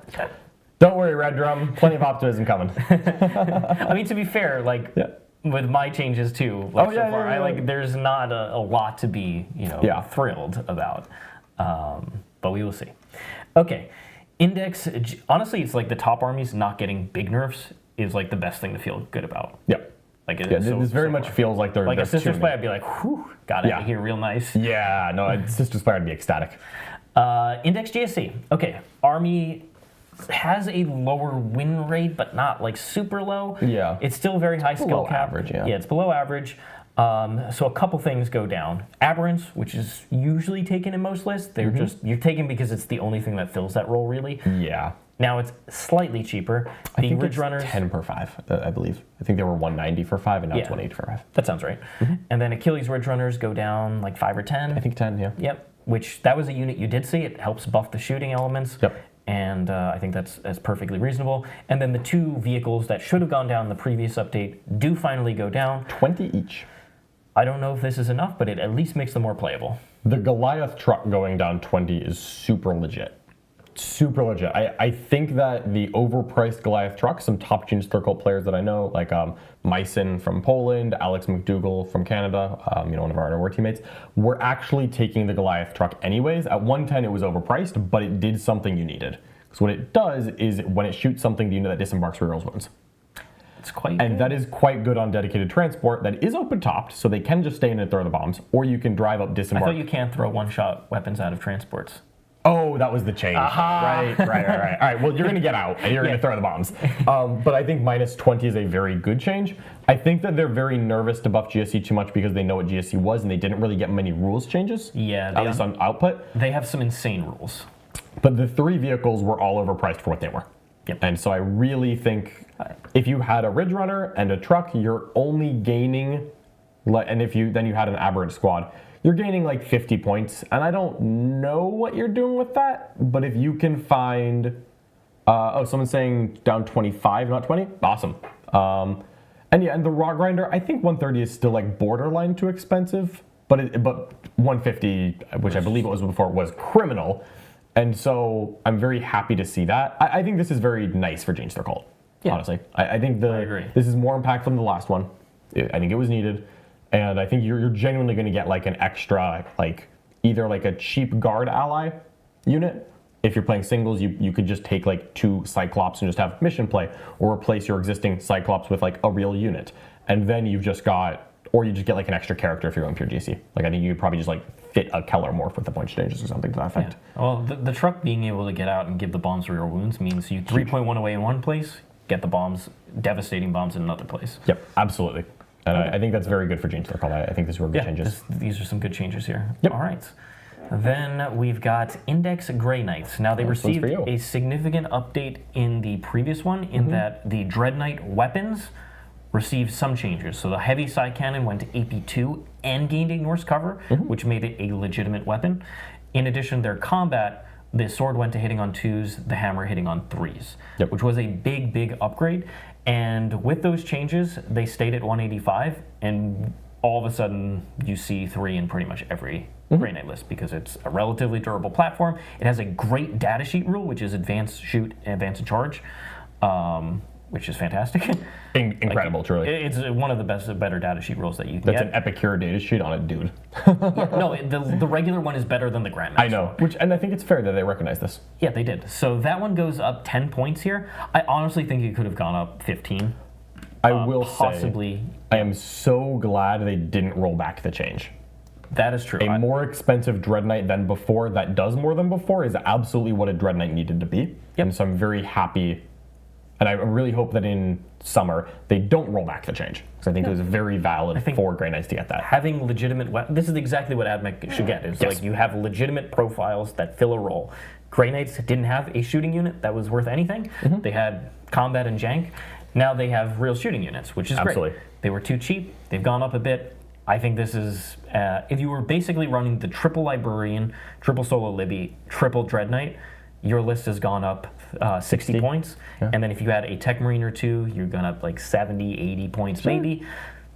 Not the end of the world. And then they got some slight decreases on the Inceptor, Strike Squad, Purifier, Purgation Squad. Strike Squads you saw the most often, but frankly going 5 points down isn't really not moving the needle much. Changing much. I would have liked to see 10 on the non-Strike Squad Silver Marines. Yeah. Because we don't really see those very often. Still, very healthy. I think Grey Knights were very slightly too strong, but not way too strong. And I think this was... And specifically, they targeted the 2 offending. And this is where we see when they get nerfs, you also get the small internal tweaks. And here, I love it. I love it here. I think Grey Knights was handled very well. I think Grey Knights is basically in a very similar position. You're effectively cutting a Tech Marine or cutting your Assassin if you were running one. You could probably fix all of this by cutting the Henchman Squadron back. If you were running one, So, or replace a Librarian with an Assassin. Basically, Grey Knights are still going to be very good, strong army. What I'm biggest surprised here, the biggest surprise for me is where is it? This. The Redeemer not changing at all. Okay. That is consistent with Space Marines. It's consistent with Space Marines. However, I think when you start seeing lists of variety of archetypes, not just Grey Knights, but other lists where they run not only one of them consistently, but 2 to 3, that is the point, and they don't run any of the other Land Raider variants. This one is too good, in my opinion. I think it is too cheap for what you get. It is amazing at Overwatch. It's relatively durable with Armor Contempt or True Silver. It's just too cheap compared to similar type of vehicles. And I think it should have gone up some amount of points. Maybe put it at 270, 275. Just 10 points. I would have loved to see a token 10 on the Redeemer and 10 off of the... Okay, so that is the Grey Knights here. All right. Okay, so Grey Knights, I think they're still very strong. Absolutely. Okay, Imperial Knights. They received nerfs based on Imperial Henchmen. And outside of that, nothing, which is shocking to me. Once again, I think they need a rules change, personally. I think they should get the Bondsman abilities back in some fashion, or some buff to Bondsman. But they did not receive anything. That seems a little off. It very much feels like going up. Yeah, it very much feels like they're a little bit worried about Knights, because again, kind of like Genestealer Cult, Knights were too good right at the launch. But Knights dropped off very quickly, and their various nerfs stuck. I would love to see these small internal balance changes, because again, it's just a consistency thing. And although in this case, I don't think you can look at Imperial Knights' current rules and say this army is good enough, the way that you could justify it with Chaos Knights or Demons or Death Guard. I don't even think you can do that with Imperial Knights, because their win rates are low and the army isn't very good. I would have loved to see some small adjustments to points. And again, if this gets fixed in June or July when we've got our our next rules update, whenever that may be, that would be nice. Yep. That would be nice too. But because they made the note for Admech, they didn't make the note for Knights, who I'll admit probably not suffering as much as Admech.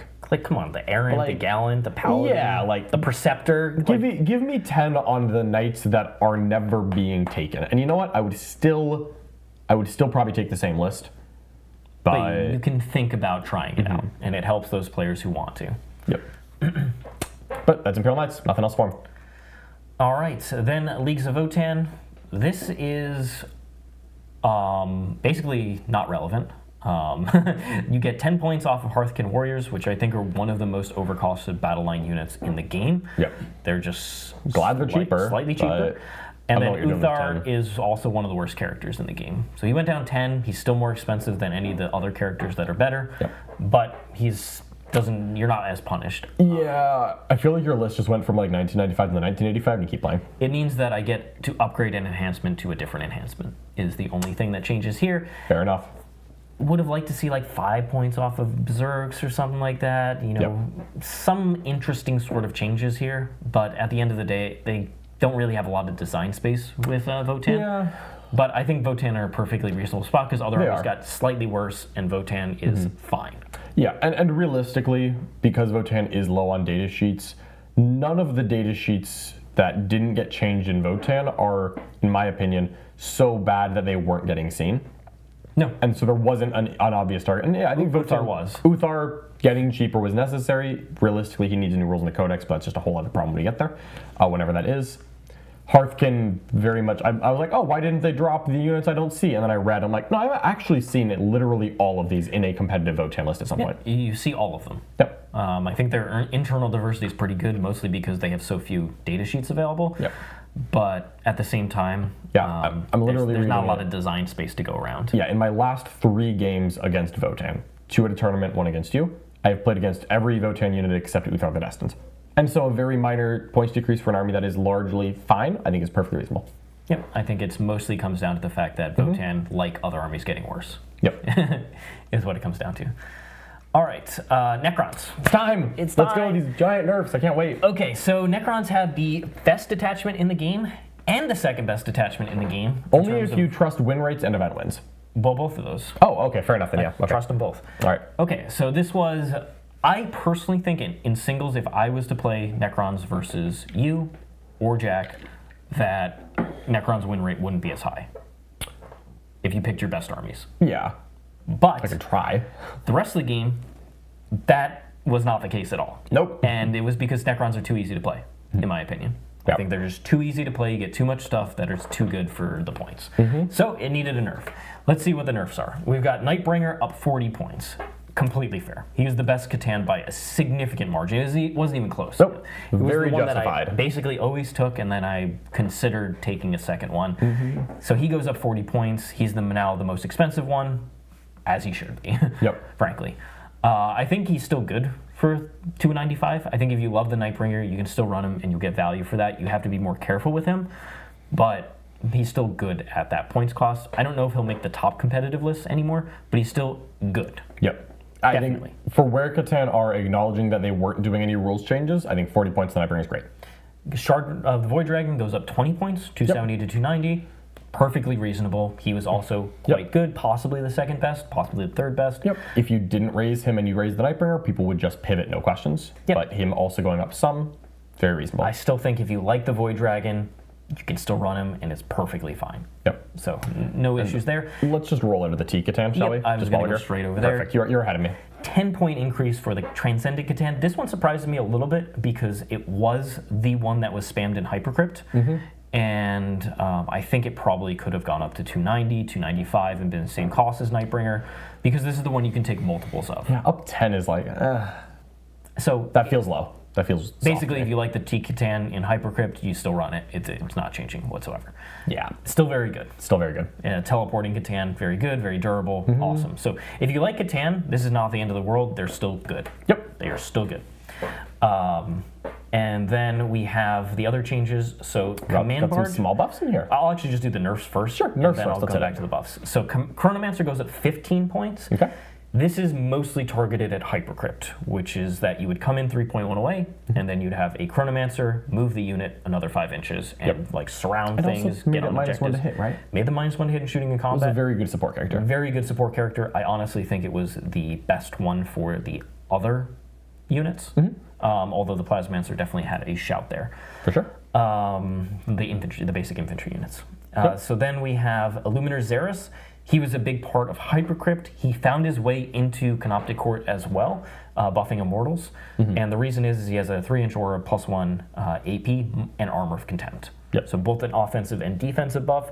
And then he's just a very durable character by himself. He's annoying to deal with, 4 Pain, bunch of wounds. Yep. So he went up 15 points here. I think that's completely fair. Completely. He's still good. If you want to run Immortals, you want to run Warriors, you can still run him, and it's totally fine. Immortals go up 5 points for 5, 10 points for 10. Easy. It is a minor change, and if you want to run them in either Canoptic Core, any variant, it's still good. Okay, Monolith goes up 25 points. 25 sounds right. I believe it was 350 before. There were lists that were spamming Monoliths. I didn't fully believe in that archetype, but if you were, you went up actually Decent amount. Quite a bit of points. If you didn't, if you're running 25 points, not the end of the world. Effectively, Hypercrypt is going to lose a real unit, or you trade a real, or you get rid of a bunch of chaff units and still run all your real units. Yep. But you're probably getting rid of one of your real units, or you drop 1 Catan and you get a second, like infantry unit. But it's not the end of the world. Then the Plasmancer goes up 10. He's the mortal spam. He was both in, and then he gives you crit 5s. So he's very good in Hypercrypt in the Arisen Tyrant Warrior unit, and then he was also quite good in as in Canoptic Court just to get mortals on things. Very good anti-Catan tech, frankly. Technomancer goes up 25. Okay, so he was the main offender in Wraiths because he gave him 5 of Pain. He goes up 25. We'll get to what didn't go is up a lot. in a second. That is a lot. So he goes up 25. Okay. And then we already did that. Dimensional Overseer, which is getting a 4th unit that can go into reserve. That one went up 15 points, I believe. I believe it was the cheapest enhancement. Yep. You got 10 and went up 15. And it was Dimensional Overseer, is that the put extra thing in reserves? Yeah, you get a 4th instead of a 3. Pretty solid. It was almost always in a list because it's 10 points. Yeah, it's it fine. was, okay. Now you might not take it. Okay. And just accept the 3 units. That's all the nerfs. Okay, But there's some green. There is some green, but I want to talk about the units that didn't change first. Yes. Then we'll talk about that is buffs. very fair. Okay, first thing is the race. This is just wrong, okay? They didn't change at all, and the biggest problem is this, right here. Six-man race. Yes, the Technomancer gives them the 5 of Pain, and that is good, but the Technomancer is not offensive in any of the other units that you would run. I think you can increase him some amount, so he's not silly cheap. You could increase him 10 points, but this unit should be a lot more. 6 Marines, specifically. Yep. I think this should have went up to 260. Minimum 250. Yep. Plus a Technomancer slight nerf. Yep.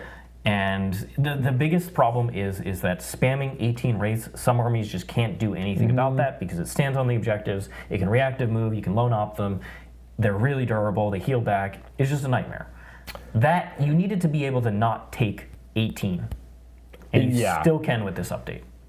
Yes, I agree completely. That is just, it's a huge miss. It's like, what is going on? I take 12, personally. I think 18... An impressive show of restraint. An impressive show of restraint, but I take other things. It is just insane how durable the unit is, especially when you're nerfing the other good armies. Now, you didn't nerf them in significant ways, but at the same time, that archetype needed to die, in my opinion. 18 Wraiths, specifically. 18 Wraiths is so... It's the line. Like, are you tall enough to ride? Because if you, and I get it, everyone has to tailor for Wraiths to play competitively. But like, if you round 2 just catch the guy running 18 Wraiths and you're running a bottom half army, it's like, oh, I literally cannot do anything. Yep. Like, I literally cannot do anything. It targets the wrong thing. Like I said, the Technomancer can go up slightly, but there needed to be a serious nerf onto 6 model Wraiths. Yep, and I'm very willing to acknowledge The rates didn't literally not go up because rates do get stapled with Technomancer, and they still do. And that part hasn't changed at all. And so you can say this is essentially the same as rates going up 10 points per 3 and the Technomancer going up 5. And you could say that that would be printed and it would be the same thing. That would also make me mad because that also would not have been enough. Basically what I want to do is that 6 model rates really just shouldn't be a thing with the amount of durability and buffs that they got. Instead, I want a serious nerf on 6 model and 3 models stay the same, so you could run 3 models and not feel bad about it. Still have a relatively durable thing, but your opponent can get through 3 models. Yep. That's what I think should have been the play here. Yeah, 25 doesn't feel like it was enough. Very simply. So your 18 race went up 75 points. Now, other things did go up around you, but it's just not enough. I think Josh's list went up 135. My own list, because I don't run as many, went up 90. That doesn't feel correct to me. Yeah, considering... So we'll get a look at the other ones. This is the other offender. Is the Doomstalker. This is the one that pisses me off the single most. It is... I get... So the reasoning probably has to be that it's terrible in the other detachments. But in Canoptic Court, it is so good that you just see 2 minimum, 3 almost always. It really should have gone up minimum 15, in my opinion. There is no incentive not to run 3. I'm still going to run There is literally... You're not stopping me. It is well known that 3 Doomstalkers is an incredibly competitive choice. Yes, it and is. And it's still is. Massively problematic for a lot of people. And I cannot fathom that unit not going up in points. Yeah, I did. For what it's worth, I'll just put a quick rider on this. There is a lot of commentary in the chat about one particular person, and it's very easy to assign blame whenever you're unhappy with something. I will say that without us peering behind the curtain, a thing we do not have the ability to do, I'm not going to assign any decisions to any one person because that is very unlikely to be the truth of the matter. It is definitely a team environment. I have no doubt that a team is responsible for everything. So I wouldn't assign blame to a single particular person. I don't think that's... I highly doubt that is representative of how this happened. Yep. So because what I effectively think needed to happen here is that Necrons lose like a full real unit plus something else. And they are effectively losing 2 trash units, or 1 real unit becomes half a real unit. Yeah. Or you could also trade a Nightbringer for a thing. Yeah, and I will. Yeah. I will. Yeah, like you just replace your Catan with a very real unit that isn't a Catan. Yep. But it's still very good. It's still very good. So I think that this is a big miss, personally. As a Necron player, I would have liked to see something a little bit more because I think Necrons are still going to be the highest win rate army in the game in overall play, and I also think they will have the most event wins for the coming next several months. I very much agree of the armies that currently exist. I think it's possible that 2 books that have not yet seen tournament play are capable of supplanting them. 2 codexes are. Yep. Sure. And then we'll find out how those actually interact, which one is better, which one's not. I will say of the codexes / indexes that are currently legally played, Necrons still feel like the best one. Yes. If Tau get the same points that they do now have, that's the one that's in my mind. Moncod does wreck Necrons. I think that would be better than Necrons. But I really hope that they increase the points on I have no doubt that they are not going to do that, surely. So let's look at the positives here, for me at least, not for you. Yeah, go ahead, have fun. So command barge goes down. It was definitely overcosted. It gets a nice decrease here, and it is certainly playable in Awakened Dynasty, which is something that is getting buffed by several of the decreases here. So him with a 4 of Fiona Pain in Awakened Dynasty, giving +1 OC to your Scorpex and your Wraiths that you take in there is going to be quite solid. Then you have Death Marks. They went down 5 points for 5. It's a small decrease, but it's a small deep striker, and usually Necron lists have some weird number of points, so you could decide to upgrade Scarabs to them. Now, with the increases, you might not, depending on your list, but it's a good deep strikes, skirmishy, really a mission play. Yeah, for sure. Then Flayed Ones. I think this is actually quite important because Necrons want to have some sort of forward pressure to slow their opponent down, especially Hypercrypt. Flayed Ones have Infiltrate. They beat up other skirmishers as well. Yeah. I think that they're going down, they went down 10 points for 5. I think they are absolutely competitive now, and you will much more likely see Flayed Ones in a variety of lists. I was seeing Flayed Ones and Death Marks in good Hypercrypt lists already. Yeah, and you will continue to see them. And I think you will. I think flayed ones will fill that role really well and will be seen quite a bit more often, Yep. in my opinion. I love the flayed one models once someone else has built them. Thank you, Adam Camilleri. If you ever have flayed ones to be built, send them over to Australia. worth the shipping for sure. Okay. Then we have Ophidian Destroyers. These guys... Was there one more? Was that crazy? Was there I'm going flayed down. ones? Oh, I'm sorry. There's nothing below, Okay, but fair it's over enough, here. fair enough, okay. Ophidian Destroyers, they go down to 30 points a mile, which is exactly where they were the last edition. And once again, I think that's probably where they should stay. Yep. And they're an up-down deep strike, right? Yep. That's... So I think 30 points per model is very viable for that. they're good at beating up other trash. They don't really punch up super well, but you can feel fine running them. Absolutely. Scorpic Destroyers, they're already a unit I was testing, and I quite like them. They're both happy, on the one hand, that they are cheaper, and I think they're just a good data sheet, and their Lord gets cheaper, so you can run the Lord package. In Awakened Dynasty, you will definitely see these guys. I think you can see them in Canoptic Court because they're efficient by themselves. Absolutely. And Annihilation Legion loves this a lot because they're the best data sheet you can run there. Although I don't know if we'll see that competitively. Now, the reason that they're sad is because this unit up here, this Doomstalker, is one of the single best units in the game for killing them. So it is still going to be, you have to run them on heavier terrain, basically. On lighter terrain, you just can't fit they're just going to get eviscerated by that type of I actually like a 3-man with a Scorpic Lord. Yeah, I think 3-man, I think you'll still see 6-mans. Yeah, I think they're very good. In denser terrain, 6-mans, but I think you can hide one and a Lord very well, I think, for... They benefit tremendously from the Silent King because it's a lot of 2 damage, and ignoring half or -1 damage is a big deal for them punching through their damage. 100%. Okay, so quite a bit of, like, Awakened Dynasty loves this update because they're a lot more competitive. Annihilation Legion gets to do a little bit more than nothing. Awakened is the index.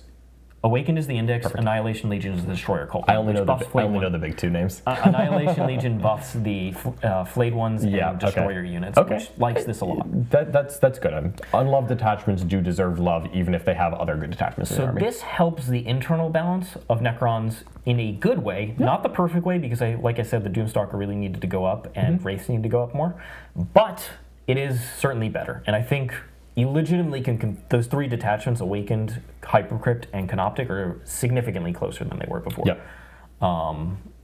It's probably still in the same order as it was before. Canoptic, Hypercrypt, Awakened, but it's a lot closer, I think. And that's cool. But this is a miss. Yeah. In terms of the external balance. I love these changes for Necrons. But for the game, miss. It's a miss. I will say that Obeisance Phalanx is the weird one here, where it just didn't get any love, and it's probably one of the worst. And it's surprising that the Triarch Stalker, Praetorians, and Overlords, which you literally will never run in any of the other detachments, didn't get slight decreases. Because that detachment, even if it got like good decreases on that stuff, is still horrible. Yeah. But it would have at least made those fans more happy. Yep. But it didn't. So that's weird to me. The Triarch units going cheaper would have been very easy to justify. Very easy. So let's go through these super chats here. Absolutely. We've got several of them. Let me keep going. Okay. I think that one was the... That was the last. Yes. Okay. So we've got Mr. Nick WLS Farmer with a $2 super chat. A Doom Size flying under the radar. They are very expensive for what you get, but they do synergize well with a very killy Hypercrypt playstyle. Absolutely. Or they can fit in. They are actually good in Obeisance Phalanx, but the rest of the detachment kind of lets them. The other part of the army isn't good, but they are solid for 230. I will say expensive but solid. Mike Pierce with a £5 super chat. Thank you so much. So, what are the odds that Custodes see any balance changes come the balanced data slate? My guess is that they will not get anything in the next update because Admech and Necrons did not receive anything in the first update, which is about the same time scale.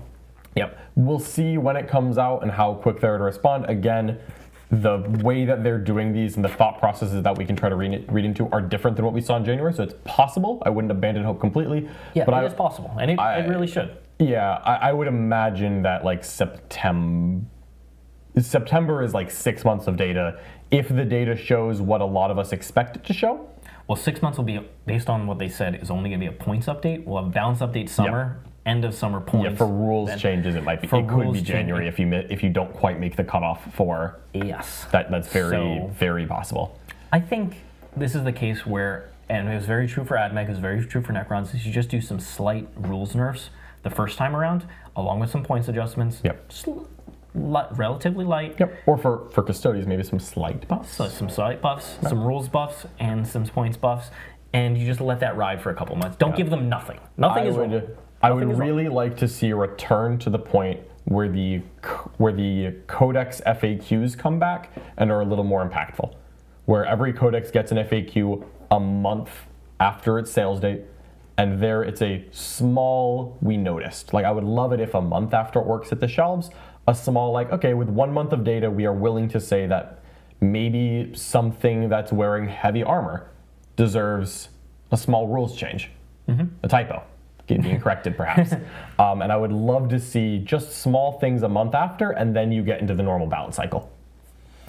Yep, I agree with that. Then we have Callum here with the €5 super chat, or pound super chat. I think raids need to lose that 4th wound instead of points. It messes the math of multi-damage weapons so much. I agree completely. I think they could stay cheaper and just have a rules nerf too. Yep. I think they need still something else. Yes. And that's perfectly If I got to pick in a vacuum, I would say wraiths go to 3 wounds, no other changes at all, not even points. I would be very happy with that. Knowing that they were not intending to do rules nerfs this patch, fair enough. If that's what ends up happening in the summer, fair enough, but I would have liked something to wait. Again, if wraiths went up and then in the summer went back down to current points and got went to 3 wounds, perfect. Yep. That'd be fine. Then we have Mr. Redrum, member for 15 months at the gold tier. Thank you so much, Redrum, for being such a long-time supporter. We really appreciate you. Where are we at now with Obeisance Phalanx? Playable and good. Also no errata, so Custodes don't have any protection for dev wounds. Not at the moment. They currently do not. Obeisance Phalanx, like I said, it is still a janky, weird detachment where if you run a very particular list, you can try and do well. But the units that it's supposed to be buffing, like Lich Guard, Triarch Praetorians, etc., are not particularly good. So that if they want to make that detachment better, they have to really tweak some of the rules or make their units very cheap. So we'll see, but I don't think it'll get any sort of increased play. I think Awakened Dynasty is the biggest beneficiary here of getting closer to stronger, competing with Canoptic Hypercrypt. Absolutely. All right, Brother Tobias, €2 super chat. Whoop, whoop. Passive Vanguard Spearhead buffs at 1990, no changes. My list is 2020 now because of the agents. So I will have to relook at it slightly. You had that many agents? Oh, because you had I the had Calidus. 1 henchman, 1 Calidus. Yeah. It's 20 points. It's 2,000 on the dot. I will have to reevaluate, but I'm sure I will end up somewhere relatively similar for that list. All right, thank you. And then we have Aiden with another super chat here. Thank you so much. World leaders need Cornflakes, Blood Tithe again, although Yahtzee is fun. I would like an army that's more consistent, but has less I get Angron back. Yeah, I would just randomly 450. I do not personally enjoy that rule. Yeah. And I would love some more consistency. I like that they're fast, they hit super hard. Yep. And they have some interesting defensive mechanics to help them out. Honestly, you could just put a 2 command point stratagem that's once per game on Angron's datasheet. 2 CP once a game, he goes into reserves in your reinforcement step at 8 wounds left. I think there's ways to do it. There are certainly ways, but the rolling is like, does Angron come back 3 times or 0 times? Let's find out who wins. Yeah, exactly. I don't like that. It's like I lose the game immediately, or I win the game immediately. It's like, yeah, I was about to lose. Then Angron came back and won the game for me. I'm like, oh, great. Glad that we did that. Then we've got Tomcat here with 20 Danish kroner, I believe. Thank you so much. Beast Boss on foot with Edwapa is back, baby. You will definitely be seeing some squakes, for sure. Yeah. That's the foot guy. That's the foot guy. Yeah, Beast Boss on foot, which Beast is Boss. probably also hitting hard. Yep. They all hit hard. Indeed they do. Okay. Right. Caught up with super chats. Down from the Necrons. If you're a into the Necron next. player, you made out like a bandit. Yes. If I see any negativity, stop. Yeah. Same thing about it was the same thing about the Codex. It was awesome. We said it was awesome. It was awesome. You're really good. And here we go. Okay, Codex Orks. So they do receive, as they denote here, Codex points. All these colors appear to indicate changes from what was printed in the Codex, more so than changes from the last MFM. Yep. So let's just, I don't want to go through every change because I didn't memorize all of them. I don't think much changed at all. I think it is this very, like, Trucks Red were 65 a month ago. They just were printed as like 60 or something. I think there's a couple new units that changed a bit. Squighog Boys have a new points cost associated with a new unit size. Yep. I don't know if the app's updated. Maybe I can find out what a Squighog was before.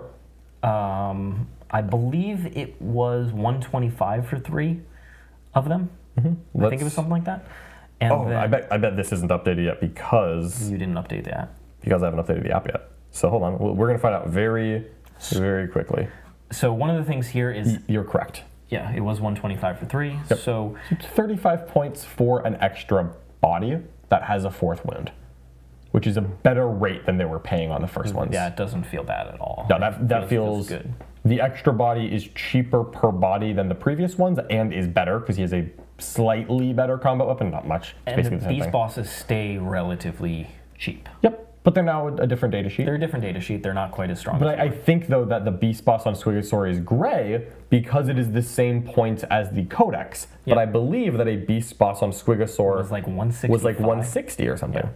Let me just check. A beast boss on Squigosaur, an Index Orks, so a week ago, was 165. So it does get the significant points drop to account for it being a different data sheet than before. Everything else, though, I think is relatively... So Boss Snickrot is interesting here because he used to be 105, I believe, and now at 85, he is just he looks really good. Yeah, he's got a once per game teleport. Yeah, he's a lone up. And he's a lone op now, so he got a big buff and is cheaper. I think he's going to be in a lot of orc lists. Yep. And then the most notable one is Mega Knobs not changing at all. Yes.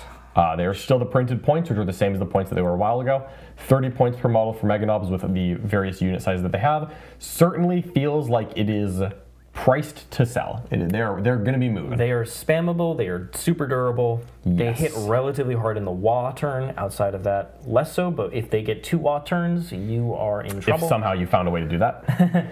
So definitely would have liked to see some sort of increase, but like I said, it didn't happen with Necrons immediately. It didn't happen with that mech immediately. We saw it above with Custodes. I'm not shocked to not see it. It's consistent with what they've been doing, even though personally we would all like very quick action, but I understand why they're not. Yeah. Because quick action is sometimes wrong. Yeah, but I think quick action that's like minor, like even a 5-point increase per body. Yeah, like surely they would have. You would hope. Yeah. Okay. But otherwise, I think Orcs are going to be one of the better factions in the whole. That certainly seems the trend. Now, they did lose a bunch of Forge World data They sheets did. here. Grot Tanks being the most notable one. The ones that we just bought. The ones that we just bought. Woo! So it means that Dreadmob will have more narrow set of options, but still very good options. Yep. Yeah, I'm very excited to see that one actually on the table when we get to. None of the enhancements appear to have changed. No, because they're the first time we're seeing them all. Okay, Codex Space Marines. Absolutely. So some increases, some decreases. Assault Intercessor with jump packs down 5 for 5. This is awesome. Yep. I think Assault Intercessor with jump packs were genuinely good enough at 85. Yep. I was starting to see them included in lists. I think for 80 points for a relatively cheap 2-point flying chainsword boy, I think that is quite good. I think Assault Intercessor with the jump packs, 80 is now the point where I would take it in a detachment with 0 synergies. 80 points is I would put these in an Ironstorm. Yeah. I would put these in a Vanguard. I've seen them They were in the Ironstorm. They were already good enough to put in a Gladius or a Sons of Sanguinius detachment. Yep. And I think that was very easy to justify and very strong. 80 points is, I think, it's like 15 more than Scouts, who didn't change, which is fair. But like 15 more than Scouts, I think if I can find 15 points, I'd pay that in my other detachment that's not synergizing with it at all. And you know what? Space Marines with chainswords and jump packs being good is something I believe no one should complain about. No Storm Shields, no Lightning Claws. They are dudes with chainswords and jump packs. That is iconic Warhammer, and I love to see it. I'm very happy about that. Now they have grenades and charge mortals, right? Yeah, they're awesome. They're fantastic. So we're going to see these a lot. If you haven't painted yours yet, I have to do that very soon. Yep. I'm next. I got to do it. And then the Brutalis Dreadnought, which we mentioned before. Yeah, the Brutalis Dreadnought is continuing its slow descent. 160, I think, is the line. I think 160 is the point. I'm willing to put a Brutalis on the table. I'm willing to build the Brutalis I have. It's a Dreadnought with charge mortals. It's like a Redemptor that's slightly harder in combat. It is cheaper. It doesn't have the -1 damage. It's not any faster, but it's like 40 points cheaper than a Redemptor, and it's like an extra attack in Twin Linked and melee, which is noticeable. Yep. And it does some charge mortals. And I'm like, you know what? I think 160 is the point where I'm willing to put one in the list. Probably like an Ironstorm. I don't think we're crossing the 3 threshold. I think the Brutalis has finally hit the point where it needs to stop going down. If it goes down again, we don't do that. But I'm genuinely happy with that. It's 2 of save, right? It's a Redemptor Dreadnought without -1 damage for 40 points cheaper, better in combat, worse in shooting. I think that's a very, very viable data sheet. I quite like the Brutalis. How much is the Redemptor? I thought it went The up. Redemptor is 205, I want to say. It's 205. That's my memory. Well, how much is the Redemptor? Oh, 210. Okay, 210. 50 points cheaper. Yeah, like that is a difference. I am very willing to take Brutalis over that. I think Brutalis are just good now. All right, a slight increase to Eliminators. Yep, I believe that is like specifically Alex Harrison's Ironstorm ran them. Yes, yeah. A lot of the good European Ironstorm lists, I've seen it in quite a few. I don't know who really originated it. You run into a problem where 6 Eliminators and an Impulsor can shoot out of the top. After they get out, shoot, fire, and fade in. So 6 Eliminators can get out, fire 6 shots, 4 of them las, with Ironstorm rerolls 2, and then fire and fade, move into a Impulsor, fire again with an Ironstorm reroll. And so 6 Eliminators have 4 las fusils, which fire 8 las fusil shots with 3 Ironstorm rerolls, plus the shooting of the Impulsor, and that was apparently deemed too efficient. I would have... Counterpoint? Why don't we FAQ that? You would think so. Keep Eliminators the same, you can't double... Because I don't think they were offensive at the... No, and I think that they have the opportunity to do with Eliminators what I wish they had done with some other units, where I think if in the summer, when you get an FAQ, you make a general game FAQ that open top lets you fire a weapon that has not fired yet this phase. Well, what does that mean? All the Drukhari players ask. Don't worry about it, it's not for you. But specifically for Eliminators, and then Eliminators go back downtown. Yeah. I think 75 points for an Eliminator squad is perfectly fine. But I acknowledge the Eliminators in a Black Templar Impulsor package going up 25 points is very easy to justify and correct. That sounds reasonable. And so I think for right now, knowing there's no rules changes, that's perfectly good. Yeah. So far, I'm happy with everything. And you know what? It's not changing. Hellblasters. Yep, you love them. And you're I love Hellblasters. They're not, like, great, but I love them. How many did they go down here? 20 points for 10. So just 2 points model, and Hellblasters were just too much. I took them anyway because I wanted to. I think this is an extremely okay thing to do, and I'm very happy with it. I love that change for them. Hellblasters getting cheaper is just a thing that's good. And Incursors are the scout move? Incursors are the scout moves that comes with a Haywire Mine similar to Khazarkan. When they shoot something with bolt guns, it gives it +1 to hit. But they have to be the ones shooting, not out of a transport. Still, I think Incursors getting cheaper, super good. Incursors were not seen often. You would occasionally see them in Ironstorm because they could use their Haywire Bomb and the Grenade Stratagem to, like, soften things up for Mercy, and it gives an Impulsor scout and just kind of cheap. I think Incursors getting cheaper is perfectly reasonable, and I'm very happy with that because they were not seen competitively much. Yeah, no, I've never seen them. Yep. And even when I saw them, I don't think they were that good. Okay. Terminators down, I want to say 10 per 5. I think they were 185, now they're 175. Again, these are the vanilla Terminators. You basically see Assault Terminators, not really the regular ones? Yeah.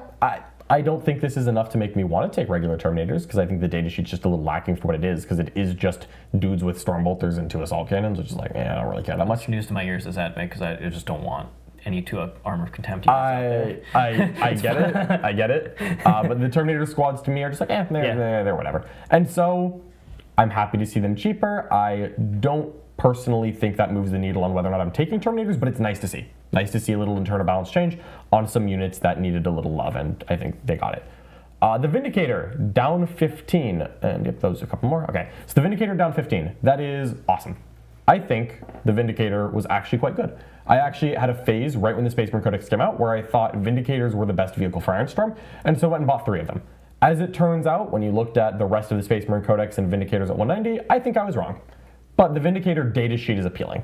And so Vindicators going down 15 or 45 for 3 genuinely is one of those points where I'm like, oh, I might be willing to try that again. Yep. I think Vindicators, very worth putting on the table, specifically in Ironstorm.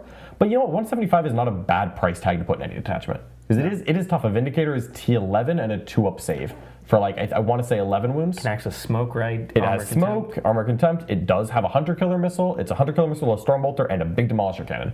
And it's Ballistic Skill 3, and frankly, if you're willing to take a Tech Marine, it goes to hitting on base. You can also shoot into combat without the penalty. You can shoot into combat or out of combat without taking any penalties, including with blast weapons. Yep, it's good. Yep, it can only shoot into its own combat, and I believe if you're only engaging the Vindicator, so if you tag a Vindicator and an Intercessor, the Intercessor falls back, then the Vindicator can shoot down. But still, an essentially untaggable tank that is relatively durable and hits relatively hard, I'm a big fan of that. I think this is great for Space Marines. Definitely. And then we'll finish round out the points here. Yep. Storm Ravens up 20. I think Storm Ravens were a little too good. I think up 20 is very reasonable, and I think at 20 points up, an Ironstorm list probably is still willing to take one if the terrain format supports it. I don't think you want a Storm Raven in every unit, or in every terrain format, I should say. But if you were willing to take one before, 20 points is not stopping you. Yeah. Just a small nerf that I think you just keep chugging along with. And then tactical squads go down, which... I don't know how much. I think they were 150 and now they're 140. That's very cool. I don't care. Yeah. Love me some tactical Marines, but I don't think they're moving the needle. Terminator Assault Squad, I want to say that's 10 points per 5. I think they went from 195 to 185. That's cool. Terminators getting better is nice. I like Terminators. I still don't think that they are going to be taken because I don't think there's truly a detachment that really wants you to take First them. Company Task Force. Yeah. I don't know. They're better there. Yeah. And the First Company Task Force is better now. I don't know if it's competitively viable. And I think that's it except for the enhancements. Yep. We have 2 enhancements in the Iron Storm that went up 10 points each. Adepta Omnissiah is blank a save within 6 of the bear. That went up 10. Master Machine War is advance or fall back and shoot for vehicles within 6 of the bear. Both of these were kind of auras, although Adept was a 1 part. Up 10. Realistically, the wow, it's been too long. Target Augury Web. The Target Augury Web went up 0 and was the best one. 40 seems to be where they're capping these. I haven't seen one go north of 40 yet, but the enhancement number 2 and 3 for Iron Storm went up 10. If you combine that with the Storm Raven nerf, with the small points increase to Crusader squads and all of the Black Templar vehicles, a good Iron Storm list, good Templar Iron Storm list, could have gone up in the realm of 70 to 80 points. And that is not insignificant. That is really cutting a resource or downgrading a thing to another thing. Mm-hmm. Now, I do think that Iron Storm has plenty of room to pivot. I think the Vindicator is very interesting in Iron Storm, especially at the reduced cost. Yep. And so I could very well see the Iron Storm staying a competitive build, changing up the ratio a little bit on what vehicles it takes, maybe dropping 1 Scout squad, maybe dropping a Henchman squad, since that seems to be the rage right now. But I very much see small changes to Iron Storm that will remain viable, and I expect the Iron Storm will remain the most popular way to run them at top tables. Yeah. For now. The Vindicator being 5 points more than a Scorpius Disintegrator is insane. Look. How is that in the same update? Not going to pretend. Not going to pretend that's fair. All right, then we got Index Space Wolves here. But before we go, we've got a bunch of super chats and a bunch of gifted subs. Woohoo! We have Gary Bartlett. Thank you so much for gifting 5 subs. If you were receiving one of those, make sure that you click that accept button and go ahead and head over to Discord, where you can click user settings, connections, and then the YouTube icon, and you'll be able to sync your account and join our awesome community and access some of the content. Yeah. All right. In addition, we've got a couple super chats here. We've got Jonathan Olson with a $5 super chat. Takes breath. Wow. There might have been one above that. I believe so. There it is. Bobby Soto. Hey, Bobby. How you doing? Thank you, Bobby. I played Bobby at the Tampa team tournament. There we go. $5 super chat. This is what the kids call a callback. Are flash kits good yet? They were very good with Captain Badrook. He's gone now. However, you can still get some play out of them in the... Which detachment is it called? Which one? The WAD detachment or the... The one with Ludus. Oh, no, they don't get any of those. They don't get any of that. I think flash kits are a perfectly fine data sheet. I would actually like to see them get mildly cheaper to account for Badrook being the man who propped them up at some point. Completely, yeah. And so maybe if the next time there's a balance patch, if there's a... kind of balances like we've seen here, I could see Ludus being one of the droppers. They're not bad. I think the data sheet is fine as just a good skirmish unit, but a lot of the other Ork stocks have moved up and potentially surpassed them. Yep. And that may be the problem for flash kits. Not that they got much worse, because I think a 5-man is still pretty solid for the points, but a lot of other things got better. A lot better, honestly. And then Gary with a $5 super chat. Thank you so much. Thoughts and prayers to Tushi for his Black Templars going up, please.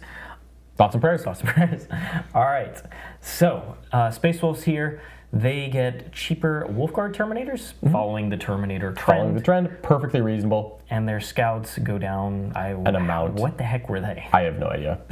I don't think How are their scouts that much? I don't think this. I don't know. I don't think this is. How are regular Space Marine scouts 10 points cheaper than they were now with a decrease? I have no idea. Well, they get more weapons. They get a Thunderhammer. I don't really get it either. Neither of those move the needle for Space Wolves. Space Wolves are in a perfectly fine place. Yep, they need help with Sons or Champions. Yeah, I would like to see Champions of Rust get some changes, specifically a lot. But yeah, that's Space Wolves. No, nothing else really there. Tau, they put a note, right? Yep, and it also says the index. Yep. It has all the old models in here, so they said when the codex comes out, they will get it, and even though the codex has been available... Yeah, and I think it's so around the corner that it's not even worth trying to balance current Tau. I'm totally fine with no changes here. Yep, it's Next. relevant. Yep, if we'll it's changing know so soon. very soon. Thousand Sons, interesting. Thousand Sons. They are sneakily one of the best armies in the game. I would agree. We ranked them highly. People were like, no, you're crazy. We were like, we're actually right. Depending on which metric you use. If you use overrep, I believe Thousand Sons are the best army in the game. And that they make up the most top placings relative to the amount that they're taken in the game. Which is very cool. I think indicates a strong army that's difficult to play well. They were another army that didn't really receive big rules changes. Instead, they got points increases in a lot of places. So they have less stuff, but their rules are still some of the best in the game. And small points drops on a lot of the other things. So they get the same Vindicator change, Hellbrute change, Mauler Fiend change. Their Cultists Terminators down 5, also go down. Terminator's cheaper. The big ones here is like Cultists, you probably take in 1 to 2 squads, so you get a little decrease there, and then potentially you might consider a Demon Prince. Now. I think that the Thousand Sons Demon Prince with wings, I believe he has an up-down roll. It's quite strong, but 2 of their enhancements did go up. Yep. Arcane Vortex is the super gun, and Lord of Forbidden Lore is do an extra Kabbalistic Ritual. And so a normal T-Sons list that wasn't taking any of these green units went up 20 points, which means you probably are looking at just cutting 1 resource for a cheaper resource. I don't think your unit count's changing much. Yeah. This feels very... This feels like Thousand Sons is made out like a bandit, honestly. Yeah, for an army that I think was quite good, no real nerfs, 20 points of nerfs at most. Yeah. At literal most, you cannot have gotten nerfed more than 20 points. And then some other units you weren't taking got cheaper. Maybe you'd end up not taking them and you just run a list that was 1980. That's perfectly fine for T-Sons. I think they're quite strong. Yep, I think they will remain one of the top armies. I agree completely.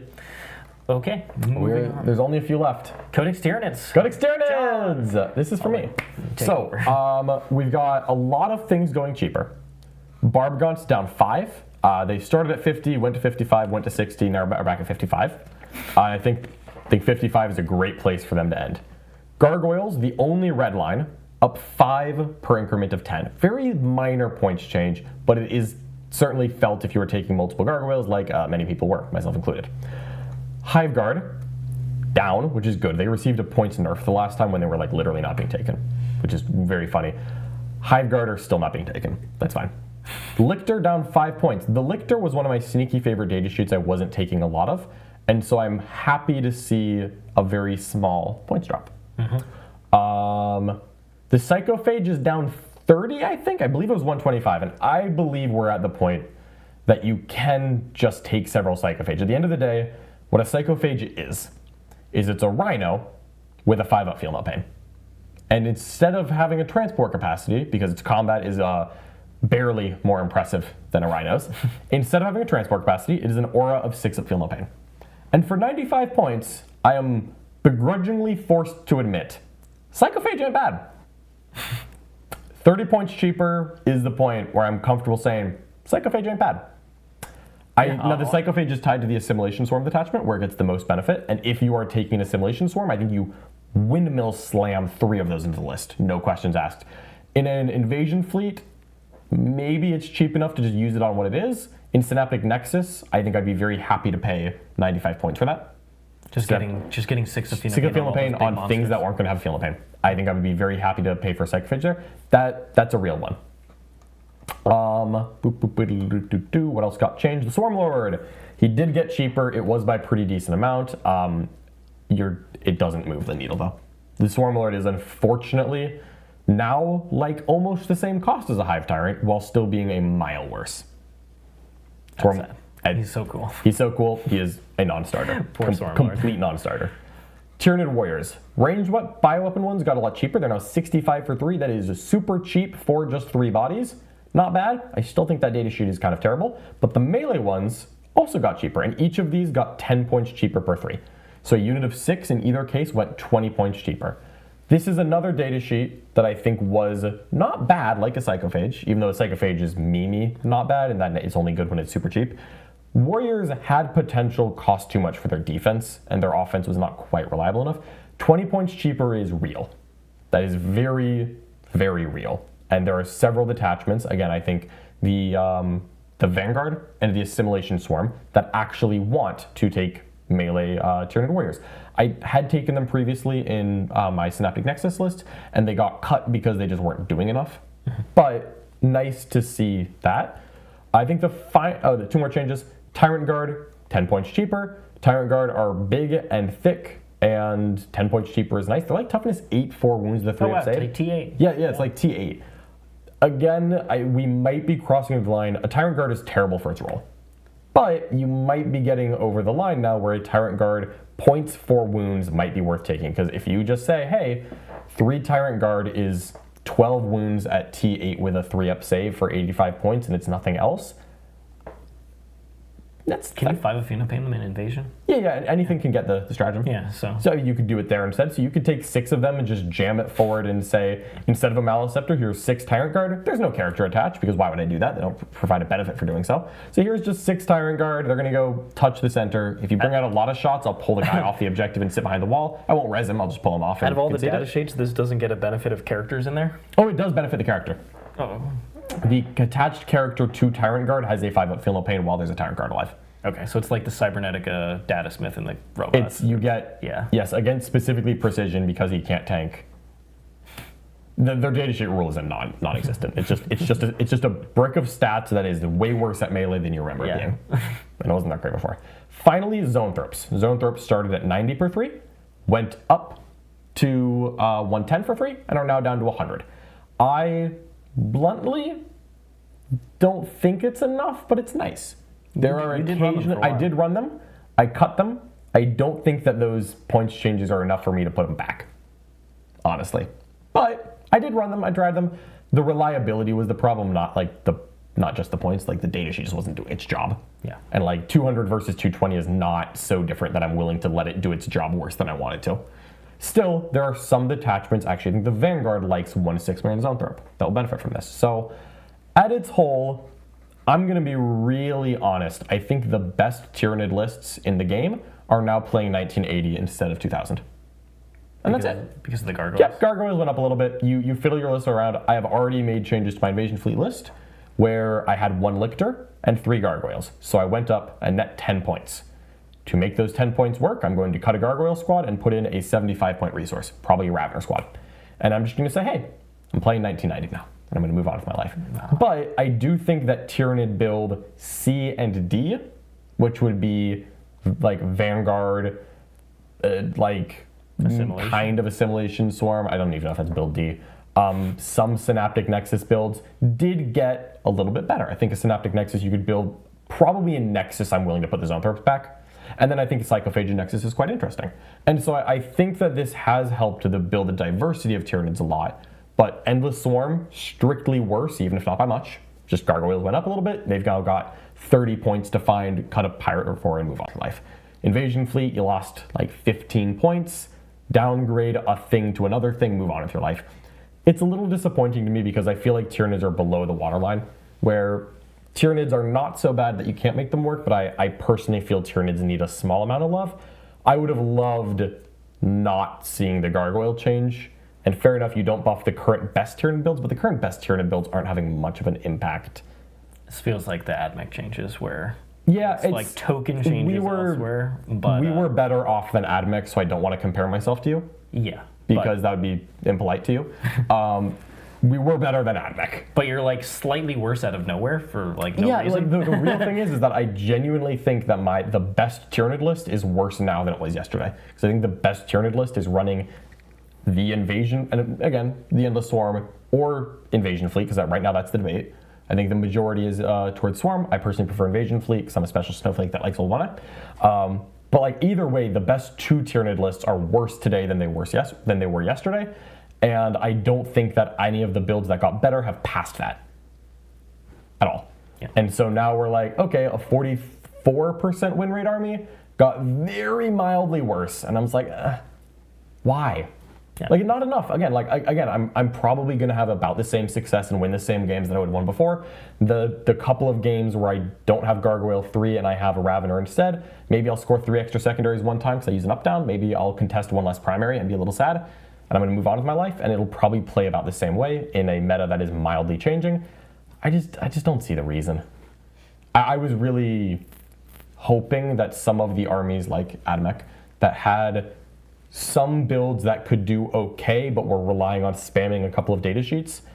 Anytime I think that they see spam data sheets, they're like, well, we can't take it down because they're already spamming it. It's like, yeah, I'm spamming it and it's not great. Yeah, I'm spamming because I have nothing. I have nothing, John. You have nothing. Tyranids have the same problems as Admech to a lower extent. Yeah. To a lower extent. Admech are worse off, but a little bit. A little bit. What I hope for Tyranids is that they have a fundamental, like, oh, you're playing against the Iron Storm. And for whatever reason, somehow your move blocks and forward pressure doesn't work, and you just get clocked by the amount of damage. Yeah, Tyranids do not have margin for error at all. So I would like to see weapon upgrades to some of the profiles, because very similar to Admech, your anti-tank is just basically so inconsistent to not reliable, and it needs to change. I would personally just want +1 strength and synapse range, just to give the army rule a little bit more oomph. But that's Tyranids. I believe we're down to no changes to enhancements, and I believe we're down to 1. Yep. Index World Leaders, the last one to cover. So they get all decreases here. They got some. I think 10 points each on Jackals and Berserkers. Yep. So the Jackals, usually we're seeing 1 to maybe 3 squads. You weren't seeing the spam anymore because they changed that in the previous one to make it less reliable. And then the Khorne Berserkers, sometimes you're seeing 5-man up to like 20 of them. Yep. And this makes those builds, a little bit stronger, because now they can upgrade, Jackal. They can, maybe have, another Jackal squad somewhere by cutting like spawn. And you fit more Jackals in, or, you upgrade Jackals to Khorne Berserkers with the points saved. For sure. So you got options. I think World Leaders win rate is lower than it really should be. Agreed. Because I think that on certain terrain formats, this army is extremely hard to play. Yep. Because they just get shot before they can stage. But on terrain formats where they can just stage in the middle very easily, it's really hard to deal with this army. Yes.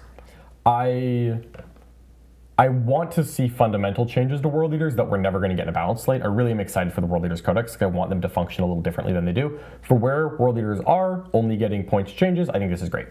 They're down a little bit on Jackals, down a little bit on Berserkers.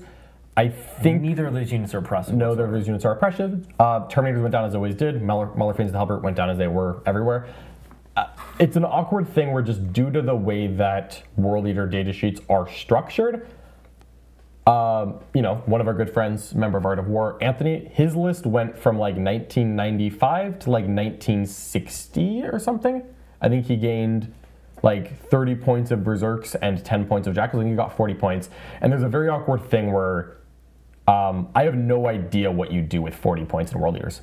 They weren't taking the enhancements, really. So well, it's because you don't have a character to put an enhancement on that doesn't already have it. Like, you already have Berserker Glaive on your guy. Yeah, I think you upgraded Jackal Squad to Khorne Berserkers. And I think that's what you do. And you know what? Fair enough. I think replacing Jackal number 2 with Berserkers is probably fair. But if you're only taking one Jackal Squad, I don't think I would change Jackal number 1 for a Berserker, because you need someone on the back screening as much as possible.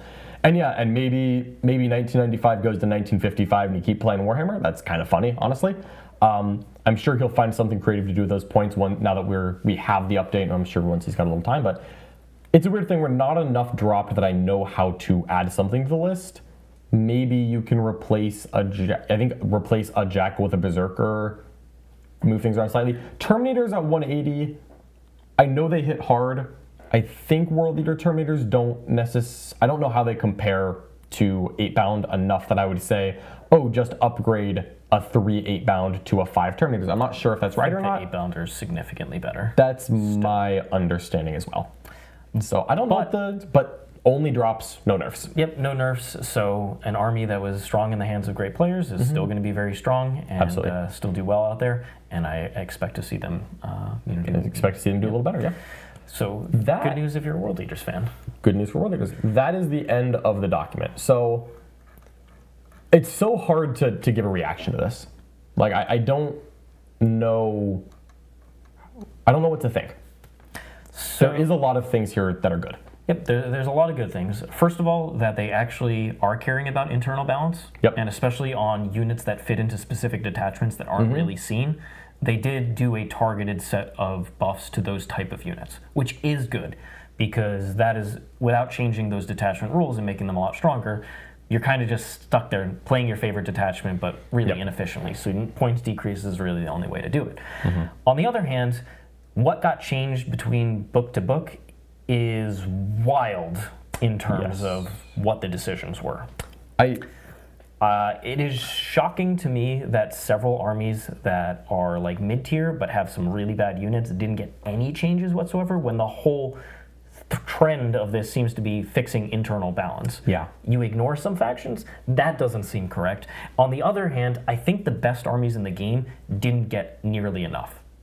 I think they're still the best armies in the game. I think Eldar genuinely might have gotten enough. Eldar might have gotten enough. I wasn't even considering it top three. That's fair. Yeah, I know I'm normally the Eldar hater, and I enjoy my role, but I really think Eldar got enough. I frankly think that the Necrons, yes, both variants, crazy. The Ironstorm lists, yep, and because they got a Vindicator buff out of nowhere, and the Sisters, Thousand Suns. Yep. I think Guard got enough of a nerf. I do. I think Guard got enough. Those four, I think, still stand very strong. And World Eaters, we didn't mention it, but they got a huge buff in that Custodes no longer have fight first. Yep. And that matchup doesn't exist anymore. So I expect their win rate to go up, because Custodes was a popular army.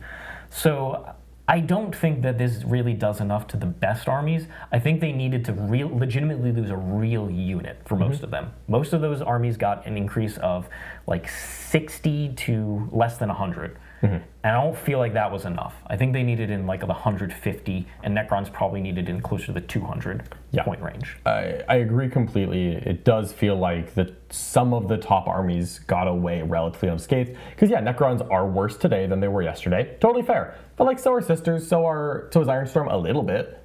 And so you have mildly worse Necrons that is still better than mildly worse Sisters. Yeah, but this doesn't help so we got our top armies up here, and we've got Admech and Tyranids and Deathwatch and Imperial Knights, got those guys hanging out down here. This doesn't help them be more competitive at all with those top armies. It doesn't help at all. Yeah. And that's why I think the current trend of balance, we're going to get new codexes, so we're going to get Custodes, that's going to change. Excited for that. Orks and Tau, they're going to shake up the meta. But if we just keep what is currently active, it's going to stay relatively similar, I think. And I think that is when you haven't actually done enough. Personally. I would agree with that. Internal balance good? Relative? Again, there are so many pages of this document that I like. I really don't hate the idea, because we've seen it in the past where sometimes they buff a top army at the same time that they nerf it. I really don't mind them going in and doing the internal balance changes that they did. And again, it doesn't feel like any of the Necron units that got cheaper were offensively, but maybe Flayed Ones and Deathmarks didn't really need it, but like Eldar, a top army, they got some buffs with their nerfs. None of the buffs they got feel offensive or unwarranted. I think that's reasonable. Genuinely fair to them.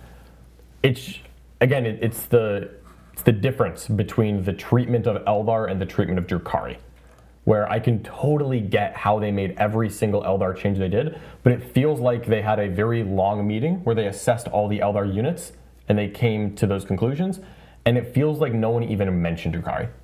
Because I just cannot imagine that the council that be, whoever decided these are the changes for Eldar, I cannot imagine that same group of people reading Drukhari and saying 0 changes. That is very difficult for me to process. Maybe there's a thing where because Drukhari got Sky Splinter, they wanted to let it sit for more time to collect more data, similar to as if they'd gotten a new codex. But then I don't understand how they didn't do the same thing to Demons, where if you sit down and I don't think you can make Eldar's bad units cheaper without having a long conversation, and I think I'm okay with that being the result. For once, I'm not mad at Eldar. For once. Good job, GW. I really think they've got Eldar right. I really want to give them credit. I really think they've got it right. But I don't understand how Eldar got this discussion and Demons didn't. Like, what was the metric that saw Howling Banshees go down, but didn't see, like, Fiends of Slanesh or Plague Drones? Like, we're going to go fix internal balance. If they had done that with everyone, Deathwatch, this would be so amazing. Yeah. And I think that's the frustrating thing, is it feels like they're 2 steps forward, 1 step back. It feels like some armies get the attention that they deserve, or that their fans hope for, and then others get left behind, and that if you're going to do this every 3 months, I could get if this was something that was, a monthly thing. And you just do small updates every single month, and then your factions will get taken care of, no problem. But when you're waiting 3 months, I think you have to really put the care into every single faction. And I think some factions were left out, and they shouldn't have been. I agree, yeah. And honestly, the way it reads to me is that they took a more thorough process with each army than they have in the past, because we normally did not see buffs with nerfs. But it looks like they tried to do more work and a better job in the same amount of time. They started at the top and the bottom, and they worked their way in, and they didn't finish. That's how it feels. And I think in the process they did miss things like Doomstalkers and Wraiths, but they did address Necrons. Necrons did get worse, and that is good. I agree. I think they could have gotten more, but they're never going to do a perfect job. Perfect is impossible. But it does feel like the middle just got ignored completely. The middle and the bottom just isn't going up. No. The bottom's not going up. And that's my biggest problem. That's fair. That the bottom has to get a significant buff. And if you're not willing to do it with rules at this moment, do some amount of points, and you can go back and say, here's the rules, we'll bring them back the next time. I think I would do them better. So it's unfortunate because it's time. It's time. AdMech has been waited sitting long enough. with that codex. I am finally willing to say it. We don't need more data. We had a garbage index. There's a garbage codex. Let's get some damage in this army, please. I want to play an army, not a pile of stats. And the Tyranids have the same problem. Is they have a lot of stats out there. I've got more of the rules than you do. You got more rules. I've got more rules than you do. But I still would like to see some better things going on there. Absolutely. Deathwatch, same thing. So I think it's both. It's very positive once again. Like in the previous data slate, they showed us they're willing to adjust weapon profiles and stuff. In this one, they showed us they're willing to look at the detachments that aren't seen and the units that are good in them and decrease them. But then only for certain armies. So. And again, I honestly, for Tyranids, I actually like that Zoanthropes and melee warriors and the Psychophage got cheaper, because I think this can help some of the fringe builds that were never getting touched with Tyranids. And I really like that change in direction. But Chaos Knights, Chaos Demons, Deathwatch, Imperial Knights, Drukhari. If you're going to reduce the top by such a relatively small margin, you got to give significant stuff to the bottom, because it is a big gap. I would agree. The Thousand Sons versus AdMech, Necrons versus AdMech, any of these armies, Ironstorm versus Tyranids, it just is different. It's just different. It is. All right. I think, though, that's everything. So, hopefully you enjoyed this breakdown. Please do leave a comment below letting us know what you think. How do you feel about your army? What would you have liked to see change? What are positive about? We will read those comments, and hopefully you enjoyed this analysis here. If you did, please go ahead and give us a like and subscribe to the channel. All of that really is going to massively help us grow. And like I said, we just really appreciate everybody's continued support, all those super chats, all the gifted subs. All of it really helps us, and we appreciate everybody. So thank you so much. And again, if you want to check out a game played with the new points, it's going to be in the War Room, so you can either find a link in the description below if you want to get a free trial to see it. Chaos Space Marines versus Eldar with the new points. It's also going to be on YouTube as part of our Gold membership. Check out the link in the description below. We're going to have that live in probably about, 5 minutes? Yeah. 5 to 10 minutes? Handful of minutes. Yeah, go get a drink, refill, go text your Discord groups, come back in, it'll be there. If you want to see updated CSM with a lot of new unit choices and updated Eldar, it's going to be a great game to watch. Now's the time for it. All right, so thank you so much, everybody. We'll see you next time. So long for now. Bye-bye.